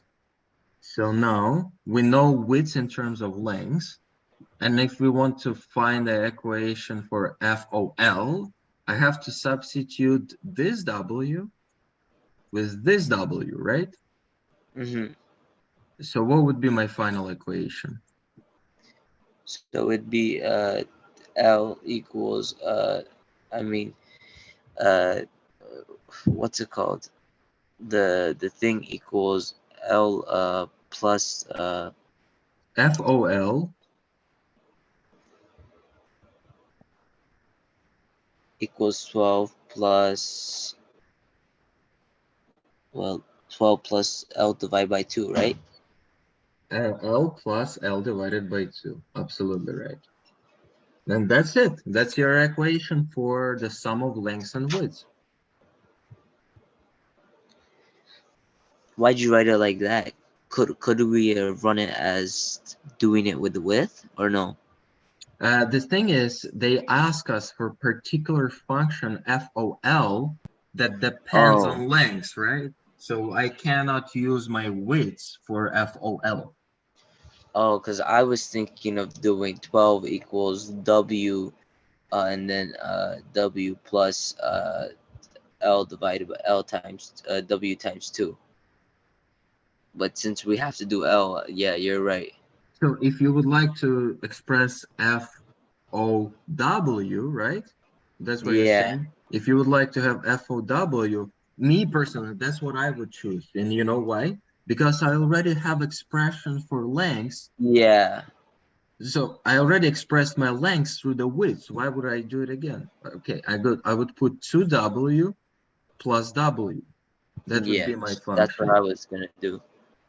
This is just the other way around. The same way as we did in the first example, you can do it through one variable or through another. I see.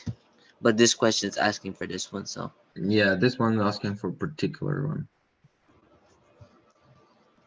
So question C, we have to graph y equals FOL.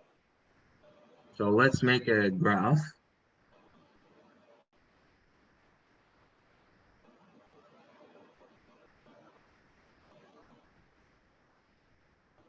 And this would be my y value. Or in another word, this is equal to FOL, right? And this, what this axis stands for? Pardon? Horizontal. What does the horizontal axis stand for? The domain? Yes, but in this particular case, what letter should I write here for horizontal? The horizontal, since we're doing it as the width, and then the vertical should be the length. Now, here they ask me to graph function FOL, right? They ask, so Oh, vertical is gonna be FOL, and horizontal, as soon as this FOL, it depends on L, right? So the horizontal would be a length, right? Horizontal would be the values for lengths that I can take. so it horizontal would be L divided by 2? The horizontal would be just L value. This is like x-axis, but now this is my L-axis because my function depends on L. So how Because would you get so what would the vertical be? vertical is the function itself, FOL. Okay. It's like Y values, but it's FOL, it's same stuff. And the horizontal axis, meanwhile, it's a domain, right? So my domain, in this case, defined by values of the lengths. Mm-hmm. So how am I going to graph this function? Hmm. How would you graph it? So one way is to, let's simplify this fraction. I don't like to have fraction here, okay? So I would say, I would It times multiply, everything? yeah, I would Yeah. multiply left and right hand side by 2. So I would get 24 equals 2L plus L, right? Mm-hmm. So 24 equals 3L. Mm-hmm. So now I see this is line function. This is simple line function. So I will make a table of values for L and FOL. L, Can we figure out L in this case now that we have it like that? pardon? Can we figure out L just right there by having it in this equation? We can figure out L, No, of course you can. but we don't need that right now, do we? We don't need it because for us, we don't substitute 24 just yet. That's would be the solution. for now, we would just plot the graph of FOL. Okay. FOL equals 3 times the length.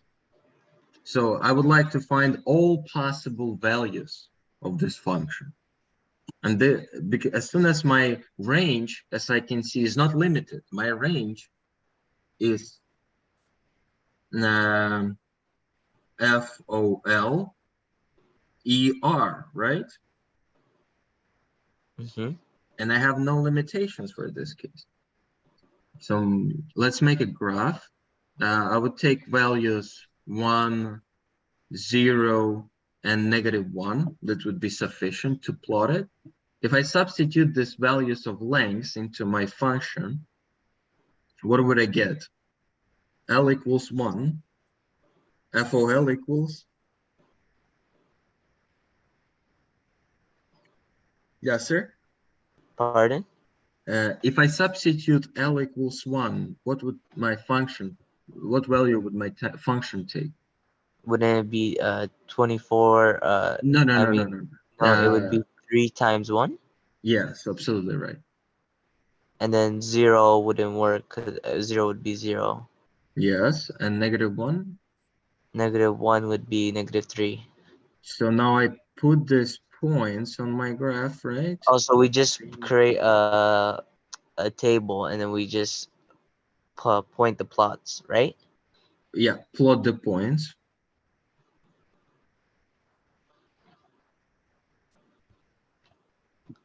And as soon as this is a straight line, I need to have at least 2 points to plot it, right? I don't need 3 points because it's straight line. And I will just make a straight line through these 2 points. So here's my graph of function FOL. But we know another limitation, that FOL, the sum of the lengths and widths, should be 12, right? Mm-hmm. So now I can find this value of lengths that would satisfy the question. And we can move back here where we represented lengths, where we represent the function FOL through lengths. And we know that 24 equals 3 times the length. So I'm simply going to divide left and right hand side by 3 in order just to keep L here, because that's what I'm interested in. So 24 divided by 3, how much is that? That is 8. Yes. So my length equals 8 meters. And we know the length is the width times 2. So Yes, that would mean the width is 4. absolutely right. Great. So I can see that you understand this topic. Do you need time to copy this down? Yeah, let me copy the table and the graph. Okay, take your time.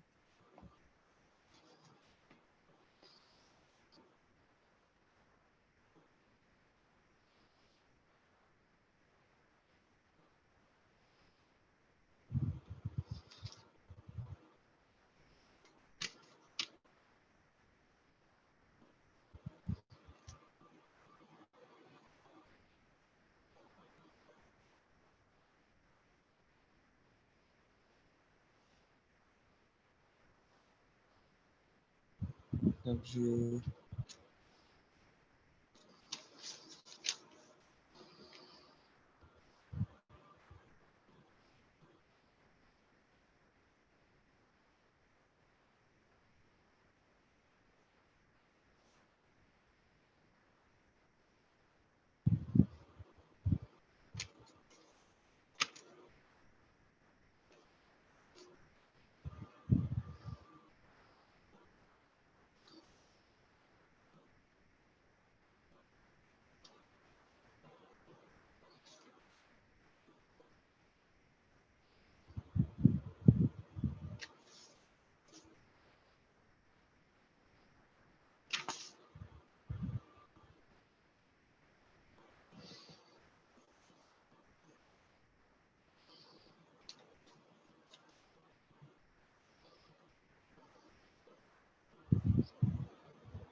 Yeah, I did it. I Okay, copied it down. great job. So we're done with this first paragraph. And I would like to ask you, are you familiar with absolute value? I think so. I think I heard that. Yeah. Sounds Um, familiar.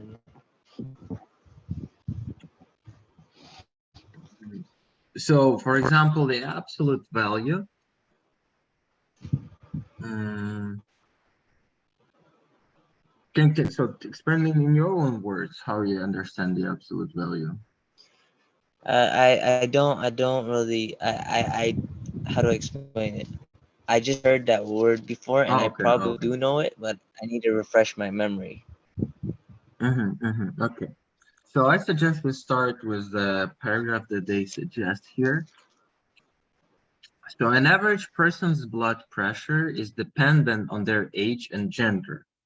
For example, there is systolic blood pressure, which is notated as PN, for a 17 years old girl is about 127 millimeters height of the measuring instrument, millimeters of mercury, which is a unit of measure for blood pressure.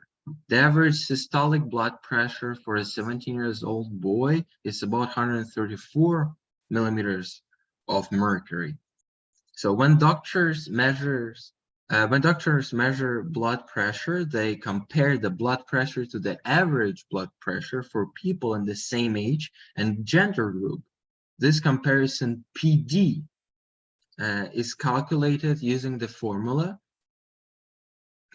absolute value of P minus Pn, whereas the Pn is an average value. And P is the blood pressure reading for a particular patient, and Pn is the average reading for people in the same age. So let's say if we're talking about boy in a 17 years old boy, let's look at example A. Jim is a 17 years old boy whose most recent blood pressure reading was 142 millimeters of mercury. Calculate PD for Jim. So Jim is 17 years old boy, and we know that for 17 years old boy, the average blood pressure is 134 millimeters of mercury, right? So let's write down the formula for PD. You're cutting off. Can you repeat what you just said? The Uh, last thing you just said. I'm saying that average blood pressure for 17-year-old boy is 134 millimeters of mercury. And we know that Jim has a recent blood pressure of 142 millimeters mercury. Let's evaluate the PD, or the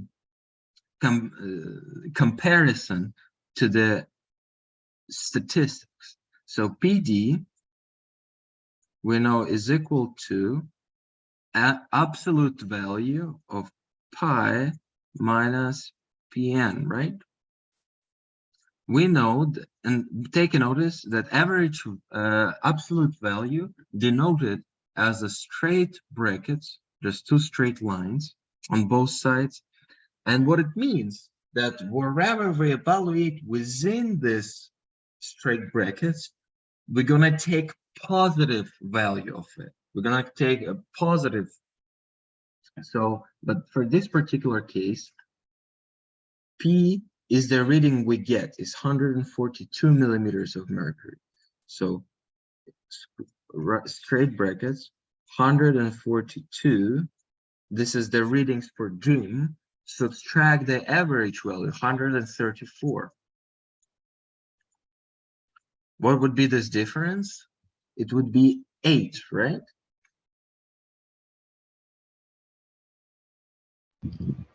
It would So be it's 8. yeah, 42 minus yeah. Absolute value of 8 would be simply 8. But let's take a look from another perspective. What if value, it always has to be positive, right? Yes. What if Yeah, now I his remember. blood pressure was not 142, but his pressure was 120? Then the difference would be, let me use the red pencil, the difference would be 14, right? But negative 14 in this case. But the absolute value of the difference, we would note it down as 14. You see what I mean here? So the absolute value is the absolute deviation from some value. This is when we're looking for a difference, and this difference is non-orientated. We just look at it as a absolute value. That makes sense? Do you understand what I'm saying here? Mm-hmm. So let's take a look at another example.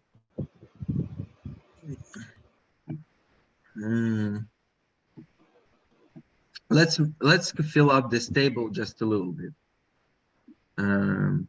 So blood pressure reading pi and PD. We know that this table is given for 17 years old boys, right? So PM, the average pressure, would be how much? 134, right? 134. Let's say the absolute value of the difference here.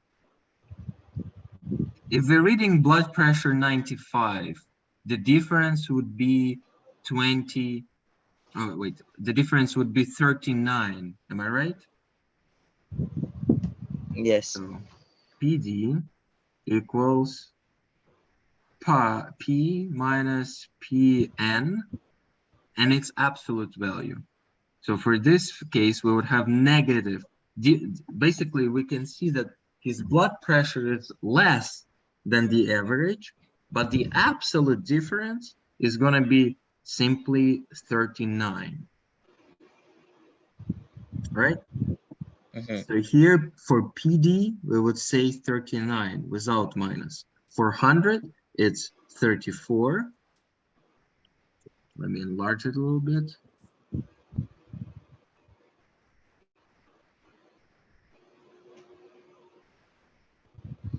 So 39, 34, 29 here, right? Then it would be 24. And let's jump a little bit. Let's move to the 135 when his blood pressure becomes normal and he gets more blood pressure than needed because the average is 134. The absolute difference would be 1, then it would be 5, then it would be 15, then it would be 20, then it would be 25, and finally 30. And you can see that this is function actually. Absolute value is a same function as any other function. And we can plot the graph for this type of function. And so let's do it real quick. I have table like this. I have PD, which is absolute difference in the blood pressure readings. And here on this axis, I have P, which is blood pressure of the patient, right? The variable, the independent variable that differs from one experiment to another. Is that right? Mm-hmm. So here I have values from 90 to 160 with step 5, right? So let's say my 95 would be here, step 5, all the way up to 160. And here is would be PD value 39. Let's say no, 39 would be here, and the lowest value 1 would be here. So 39 when his blood pressure 95, and it's going down, right? Can you see this tendency that my value decreases over time? Yeah, because it goes up and then it decreases, then it increases again, starts decreasing Yeah. again. So basically difference getting less as I approach some position, and then my difference becoming from 1 and becoming bigger again, right? Something like this. But as soon as, if I look here in my function, what type of function is that? That's a linear function. A linear function. Linear, right? You're right, it's a linear function. Yeah. So we're gonna make one straight line right here and one straight line right after that. And they will basically, if we split it up by a line in the middle, we're gonna see this nice little bird in the middle that has 2 wings, and it basically gonna break. You see this breaking point where it actually it shouldn't go like this. It should go all the way to the 0, because when my blood pressure equals to the average blood pressure, the absolute difference is 0, right? Mm-hmm. So it would be like this. It would be like this. So these green lines are my function graph. Let's see what they have here. Oh, they don't give us any drawings, but I assure you the graph for this problem would look like this. Mm-hmm. And take a notice that the way it looks like, it's basically you're approaching the x-axis, the horizontal axis, and once you reach it, once you reach this axis, the graph deflects from this axis. You see? Well, it bounces back up.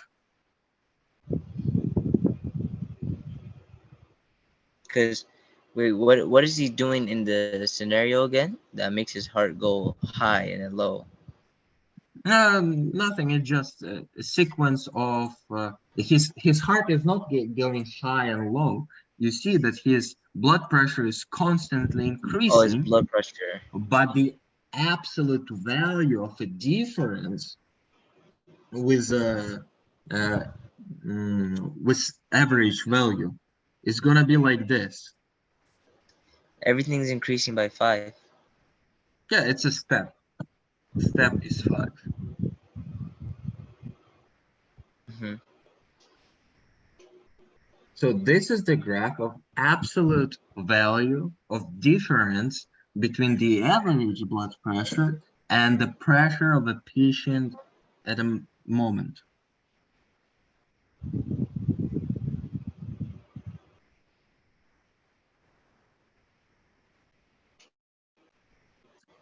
If we wouldn't have this absolute value brackets here, our graph would look a bit different.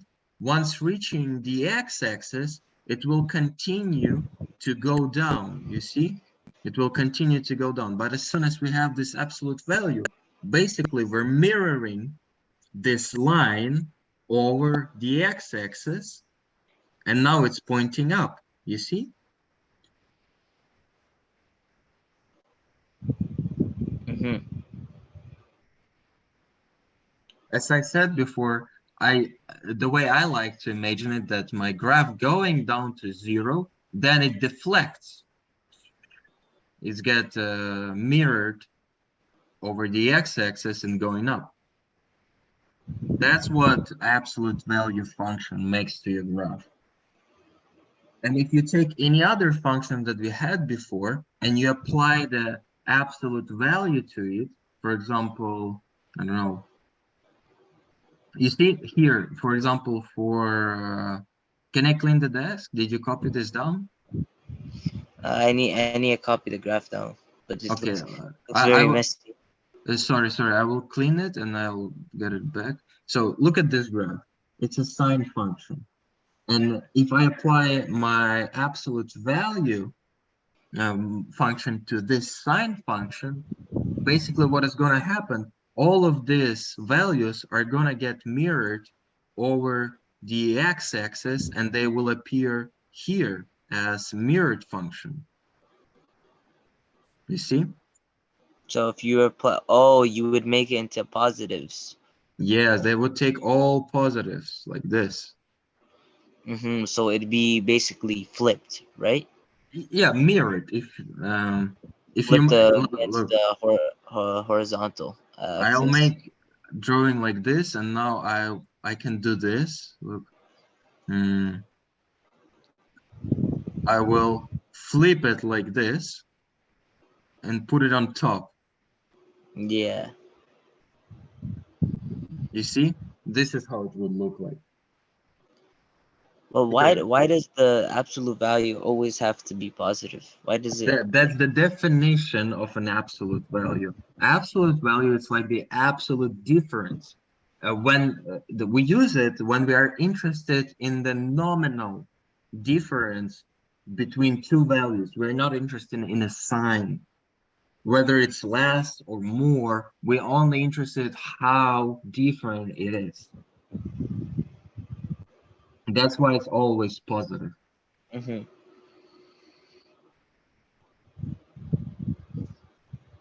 So I let me see. move back and I'll try to make it less messy. So I'll remove these numbers. We don't need them right now. We don't need this. And don't need this. Don't need this. And somewhere where it's more white. Can you see it like this? Yeah, that's better. So these points are all the values that we evaluated, right? For the hmm absolute difference.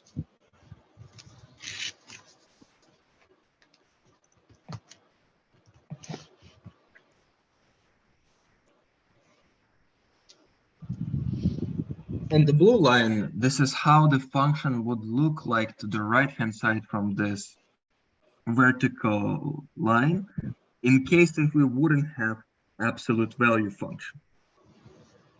hmm I see. But we have it, so it deflects and gets mirrored. I see. Because it would go all the way down in one line if it was just normal. But if we're looking just for the absolute value, we would just mirror it, right? Absolutely right. You mirror all the negative values. I see. I see. Great Oh, job. that's what you did. So you didn't flip it from the vertical. You flipped it from the horizontal. I see. I see now. Now that makes sense.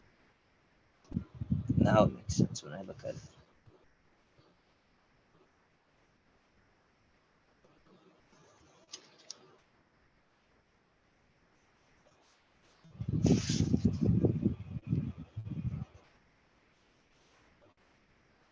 Give me a second.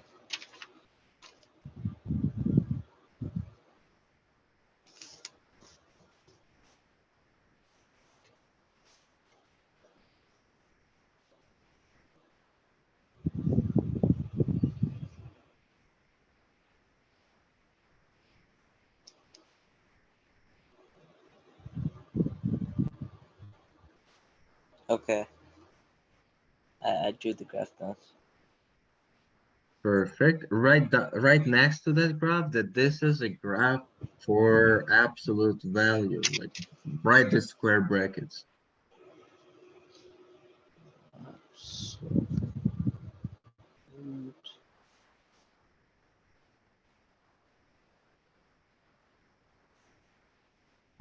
Okay.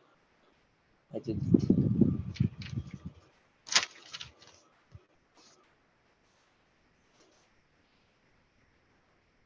Here's the graph that they give to us. Yeah. Oh, and here's the key idea. I like this representation. You see, basically, you can have you can go 3 times to the negative side. You can go 3 times to the positive side. But for absolute value, it doesn't matter. For absolute value, you just walked 3 times. So how would we use absolute value, or is that like a specific thing you look for? Because it doesn't apply to certain equations, right? It can be applied to certain equations. It can be applied to any equation. It's just like an operation we apply on our Yeah, function. it's a separate. It's not how would you use it to find other stuff? Would you use Uh, it to, or do you use it just to find it itself? You don't use it to find other stuff. so later on in your studies, you would learn some theorems that require from you to know the absolute value of something in order to evaluate the result. So absolute value is just like another tool, another method that we can use to uh, change, to operate the functions. For example, um, if you basically what absolute value gives you, the absolute value gives you the distance, right? From the distance is what we're interested in. Imagine if you have 2 points, A and B, and you're traveling between these 2 points. And let's say this point is given as uh, 0, and this point is given as 5, right? And to evaluate the distance between these 2 points, you subtract the beginning from the end, right? So where I started to where I went. I start in A, I go to B. So my distance would be 5 minus 0, right? But what if the other way around?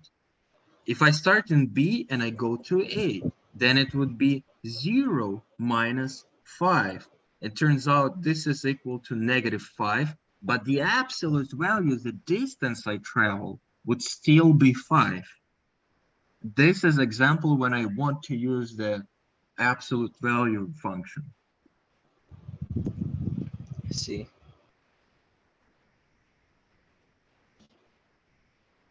What if you were to, what if you asked to evaluate if the driver goes from point A to point B and from point B to point A like 10 times? And you ask, write an equation that will help us to evaluate the distance that this person traveled, right? This is when you would use the absolute value. so you would use it to see distance in math. Absolutely right. Because I see it. Because certain stuff like distance and time, they can only be increasing, right? That's, I wouldn't find the better words. It's a great example. Okay. Like distance between 2 points. This is where absolute value is helpful. Distance from left to right and from right to left is the same. Exactly as the time. That's a really impressive comparison because not everybody can understand it. You have great abstract imagination. Mm-hmm. I see. I see. Because I was. That's what I was wondering about it. I was like, what are the scenarios where this would apply? Because I realize it applies in all like stuff that would only be that can't be negative, right? Like Absolutely right. stuff that like a heartbeat, blood pressure stuff that can't be negative. So that's where it would apply, right? More Absolutely right. physical, practical stuff. I see. I see.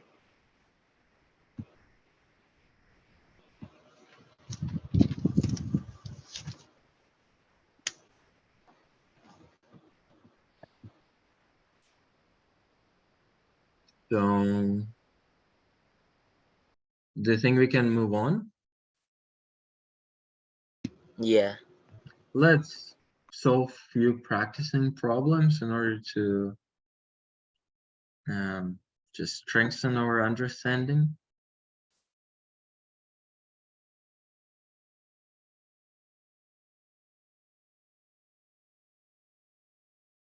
Let's do number 3.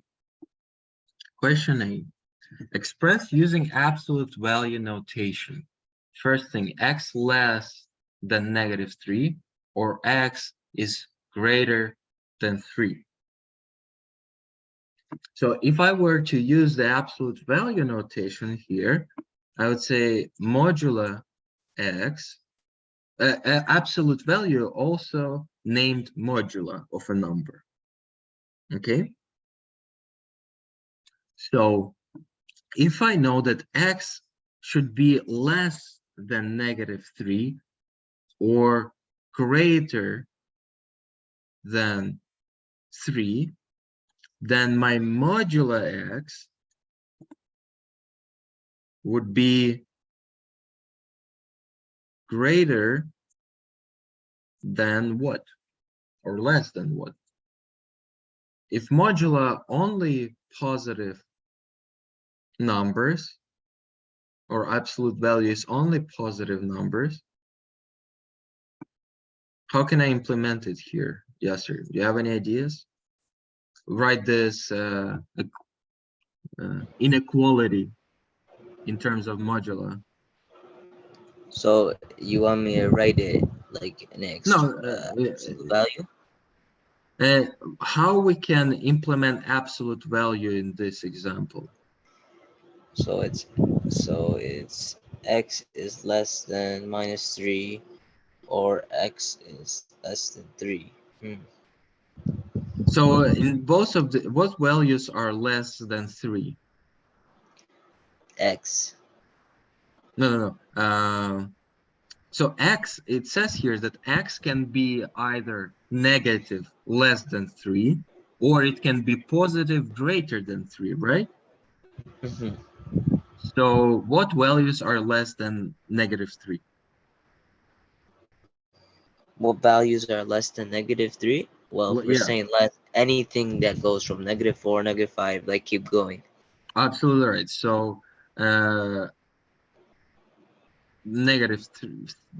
-5, -6, and to the right hand side, x greater than 3. So it's going to be 4, 5, and 6. But if I take all of these values by modulo, I can express that the modulo of x is always greater than 3. You see? Yes. So modulo of x greater than 3, or x less than -3 and x greater than 3. These two notations are equivalent because But because here I can have -4 or 4, -5 or 5, and by modulo they're going to be greater than 3. Make sense? but the absolute value we would always choose the 3, right? Instead of negative. The absolute value would always be positive. So in this scenario, we would it says the -3 or 3, we would choose 3, right? No, we are not choosing. It says it could be this or this. X can take So values or less than -3 or greater than 3. So so it what are we means, looking for? so we are looking for a way to express these two properties through the absolute value in one line. Look, this is the domain. This is basically the domain or range of x values, right? -3 and 3. X goes to the right from here and to left from here. But in the middle, we don't have any values here, right? So this here I would have -4, -5, here I would have 4, but all of these values from 3 and greater and from -3 and less, by modulo, they're same, right? -3 and 3 by modular are same. -4 and 4 by modular are same. So I Yes. can generalize it, join them in one definition where absolute value of x should be greater than 3. So when people look at that thing and they see it written like that, they will know that, oh, it's like this, but it can also be -3, right? Yes, and it cannot be any value like 2, 1, 0, because this area is undefined. We don't have this Also, region. so in this scenario, to write it through an equation, the absolute value, you're only writing it when you want to describe both the negative and the positive, right?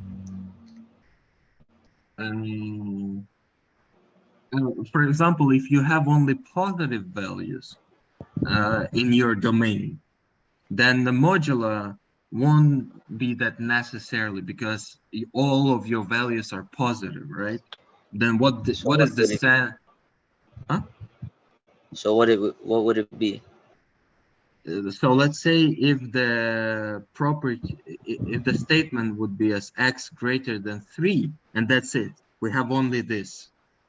We can also say that modulo x greater than 3. But this case, the So how? modulo, wait, let me finish. But in this case, modulo x will also indicate that you can take negative values. But you said that I can take only positive values for x. So in this case, I cannot use modulo. So you're right, only when I have positive and negative values in the domain. Yeah, so that's what I was saying. I'm like, there must be some way when someone looks at it like that, that means both it could be negative and positive, right? Yes. But Or it's I can add extra limitation. I can say modulo x greater than 3, but x is greater than 0. Then I know I have only positive values. And then I mm, know that x is greater than 3, but then this modular here or absolute value is pointless because then I say x only positive. hmm so it makes sense to write that modula when you're describing a negative and a positive. Yes. So like in this example, you have and negative and positive values for x. So you can generalize it in this way. But what would you say if x less than -2 and x is greater than 3? You cannot say x greater than 3. You cannot say absolute value of x greater than 3. Yeah, it has to be Because, the opposite. because if you say in the same way that modulo x greater than 3, then -2 should be also in this range, but it's not, right? hmm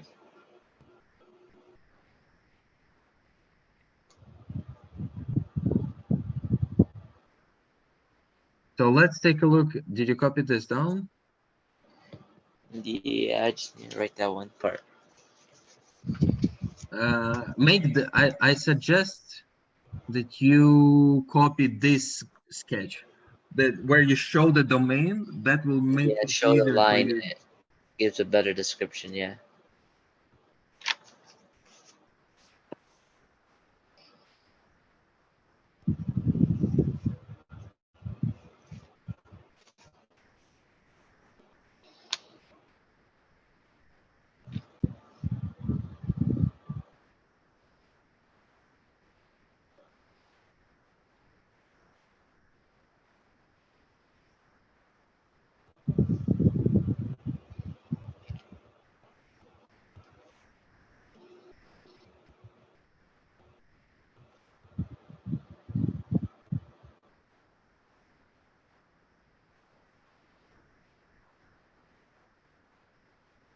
Let's take a look at B.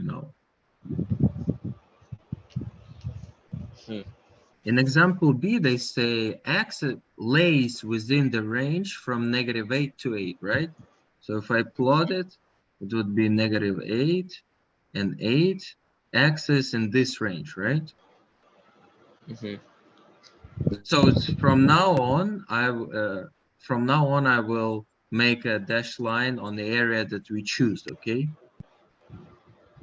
So from -8 to 8, my x could take any value in this range. How would you notate this in terms of modular? Uh, for this one, since we see that x is equal, x is either equal or less than -a, or it's equal or less than 8, right? So it's kind of the same as the other one. It's basically the same as the other one. But So another way around. In that case, we were looking outside from this range, and now we're locked inside this range from yeah, -8 to 8. so we know that it could, isn't this like the similar? So basically, we could just say x, the absolute value, is equals or greater than 8.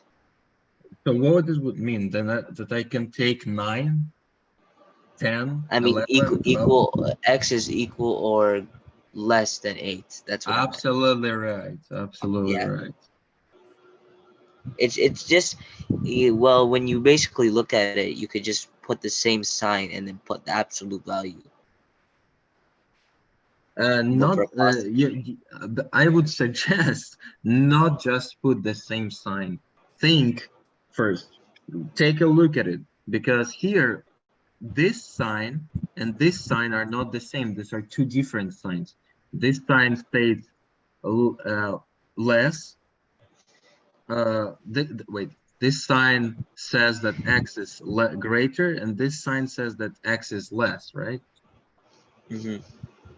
Yeah, but you're right. And here we took the same sign.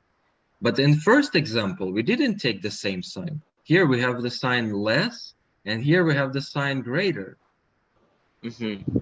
But we took greater only, right? But I will show you one cool trick. If if you apply modular, for example, if I have x less than -3, if I apply modular to this property, I would modular x is greater than 3. You see, what is happening when I'm applying the modular? My sign changes direction, and also uh, minus turns into plus. Yeah, This is I see. only in case if I have negative value to the right-hand side. I see. I see. You want me to do C? You want to try? Yeah, I can do C. So you can see if x is is either equal or less than -1. So and or x is equal or greater than 1. So it's equal. So it's on the outside. It's like the kind of like the first one basically. Yeah. So then we know that if x is equal or greater than wait, where's the question? Uh, I lost it for a second. Okay, so if x is equal or greater, we know it would be the modula, and then it would be, since x is on the outside,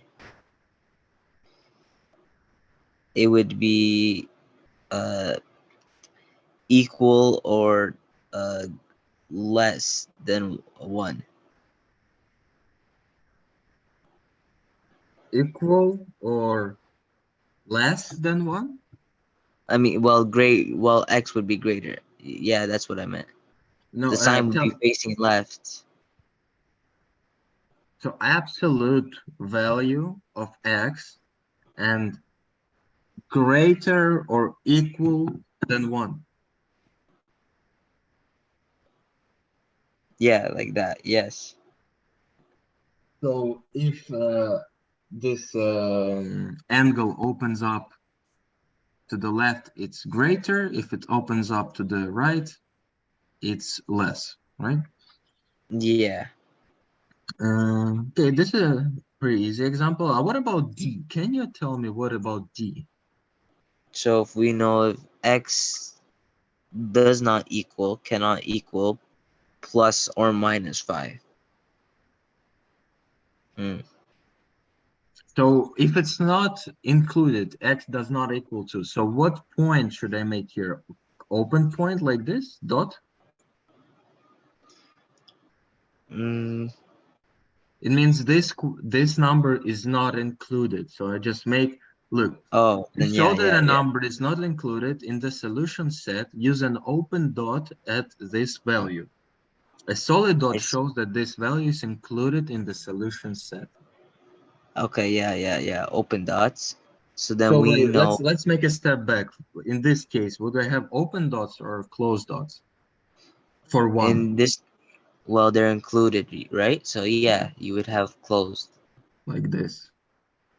All of them you would have closed. Only D shows where one's not included. No, A is also shows which is not included. In example A, -3 and 3 are not included. Oh yeah, yeah, you're right, because there has to be greater than it. It's not just 3 itself. It's greater. You're This is right. very important to remember because maybe not me, but other teachers in your further studies will deduct marks greatly for these types of mistakes. Yeah, yeah, I see. So for D, basically we know that it can be -5 and it can be 5. That's basically all we know from X. So to write this as an absolute value, I think we would do X modula and then cannot equal +5, right? Yes, you're right. This is one case. Or uh,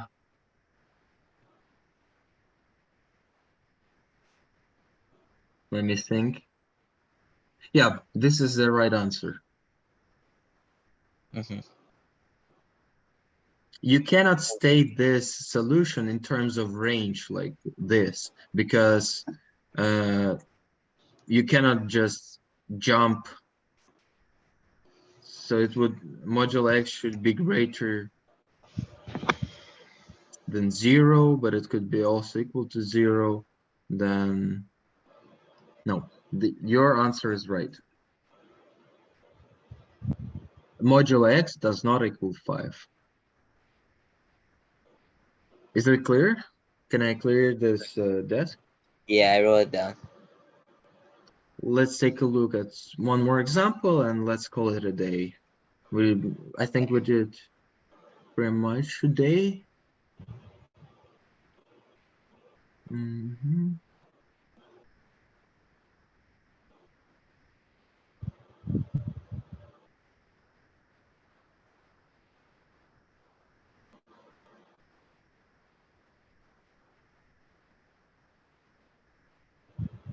Let's do number 6. Okay.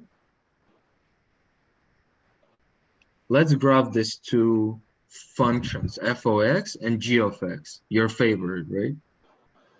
Hmm. F of x and g of x. G of x, I will use green. So let's do it this way. Can you draw on the desk? Can you use On annotation my paper, function? yeah. Let's do it. You will plot the graph for g of x dependent on x, and I will plot the graph of f of x dependent on x, and then we will compare our graphs, okay? Okay.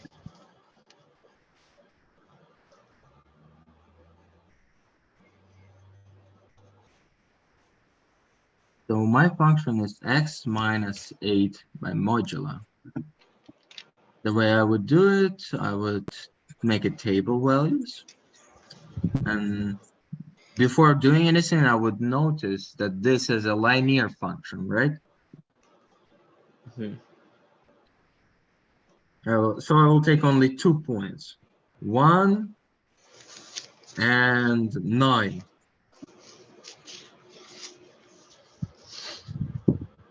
No, I will take, yeah, 1 and 9, why not?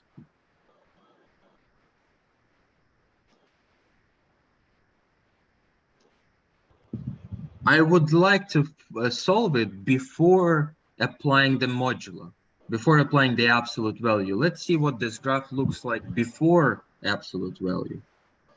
So it would be 1 minus 8 is -7, and 9 minus 8 is 1. So my point would be when x equals 1, f of x equals -7. And when x equals 9, f of x equals 1. So this point and this point. And now I will just simply draw a straight line. And remember what I said before, wherever values are negative, I'm going to simply mirror them over the x-axis in order to find my graph. So I'll make this vertical asymptote that passes through the point where my graph crosses the x-axis. And now I'll mirror the part that is underneath, and I'm gonna have a graph like this.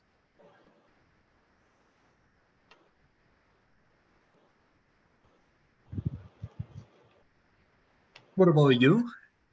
I'm doing mine right now. So -1.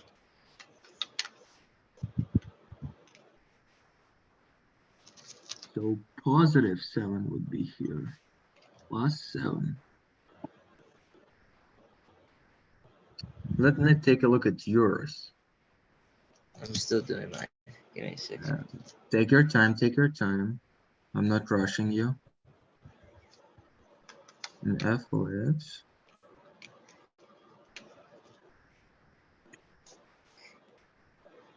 Let's take 1 and 9 as well. -6 plus 8. 7. And -1.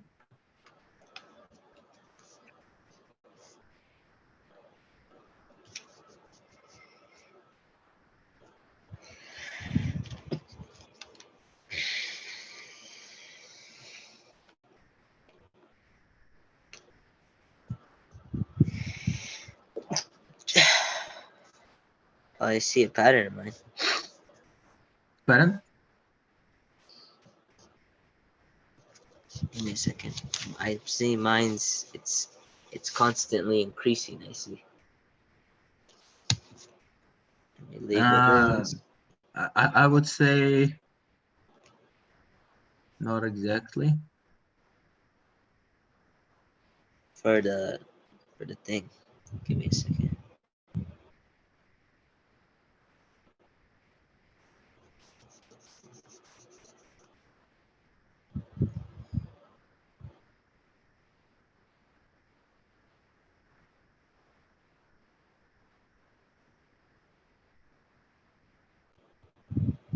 I already have an interesting observation right here. Uh-huh. Oh. Wait a second.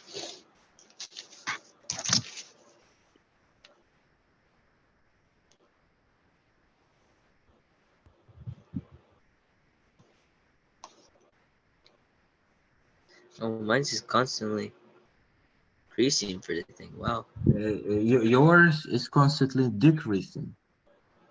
Yeah, well, yeah, it's decreasing for that, but the vertical is constantly increasing.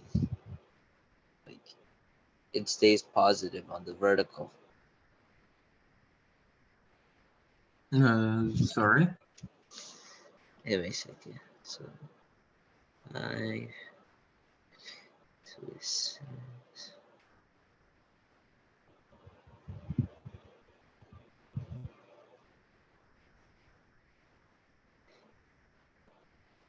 Yeah, mine's is decreasing, but the the vertical side, it does stay, the vertical stays positive.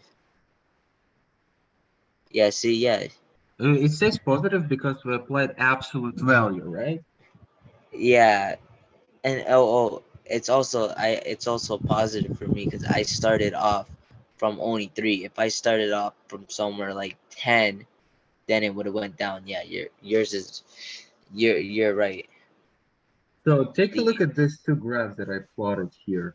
Yeah, What that's interesting do you exactly how I notice saw it. about them? Pardon? Uh, Take a look at these two lines, two graphs that I plotted. So this V shape is for f of x, and this V shape is for g of x, right? Mm-hmm. And they're equal. They're basically two equal graphs. Mm-hmm. Can you see that? Yeah, basically like the opposite. Like one looks like a Y, one looks like the opposite. Yeah. But don't look at this tail. This tail, I plotted it before applying the modular. After applying the modular, Yeah, they they do. turn, they become same functions. Yeah, they are the same, even on the placement. Yeah. They are absolutely the same. And Oh, you know when, why? Because they're the opposites. You can see because it's minus x plus 8, and that one's plus x minus 8. yes, and here it's the same only because we applied the modular. And I'll show you a cool trick. How could you have predicted this, that they're gonna be the same? And I'll show you that if you look at the g of x, and how do you make minus x plus 8 equal to x minus 8? You need to factorize it by -1, right? Mm-hmm. So we extract -1 outside, or basically simply minus, and inside the brackets we have x minus 8, right? Mm-hmm. After factoring the minus out. But look what it says here. We have some value in the brackets, then we make it negative, but we apply Yeah. minus to it, right? And then we make it positive again. So basically, I can get rid of this minus because it doesn't make any difference. And as a As result, long as the minus goes to the other one, right? sorry? So it doesn't make a difference if you get rid of the minus in the 8, if you give the minus to the x. So it doesn't make any difference because after applying this minus, I would apply absolute value function that will basically neglect the effect of this minus. Mm-hmm. What this minus is doing, if I get 5 in the brackets, this minus would turn it into -5. I Then, see. then I do the absolute value, so it's 5. So basically, f of x in this case is equal to g of x. These two functions are same. Mm-hmm. Do you agree with me? Do you understand why it is so? Yeah, I understand because the whenever you see like opposite signs, they're always like end up being the same because it wouldn't, not always entirely the same, but like since we're doing absolute value, it'd be exactly the same. Yeah, you can. This is what mathematics and functions are all about. You have to look for similarities most of the time and use those similarities for your own good. This is like fact. Remember in first class we did factorization. Factorization basically consists of finding two same stuff. It's like find two, you know, phone game. Make a Mhm. pair. Same stuff in the mathematics. That's a good way to put it.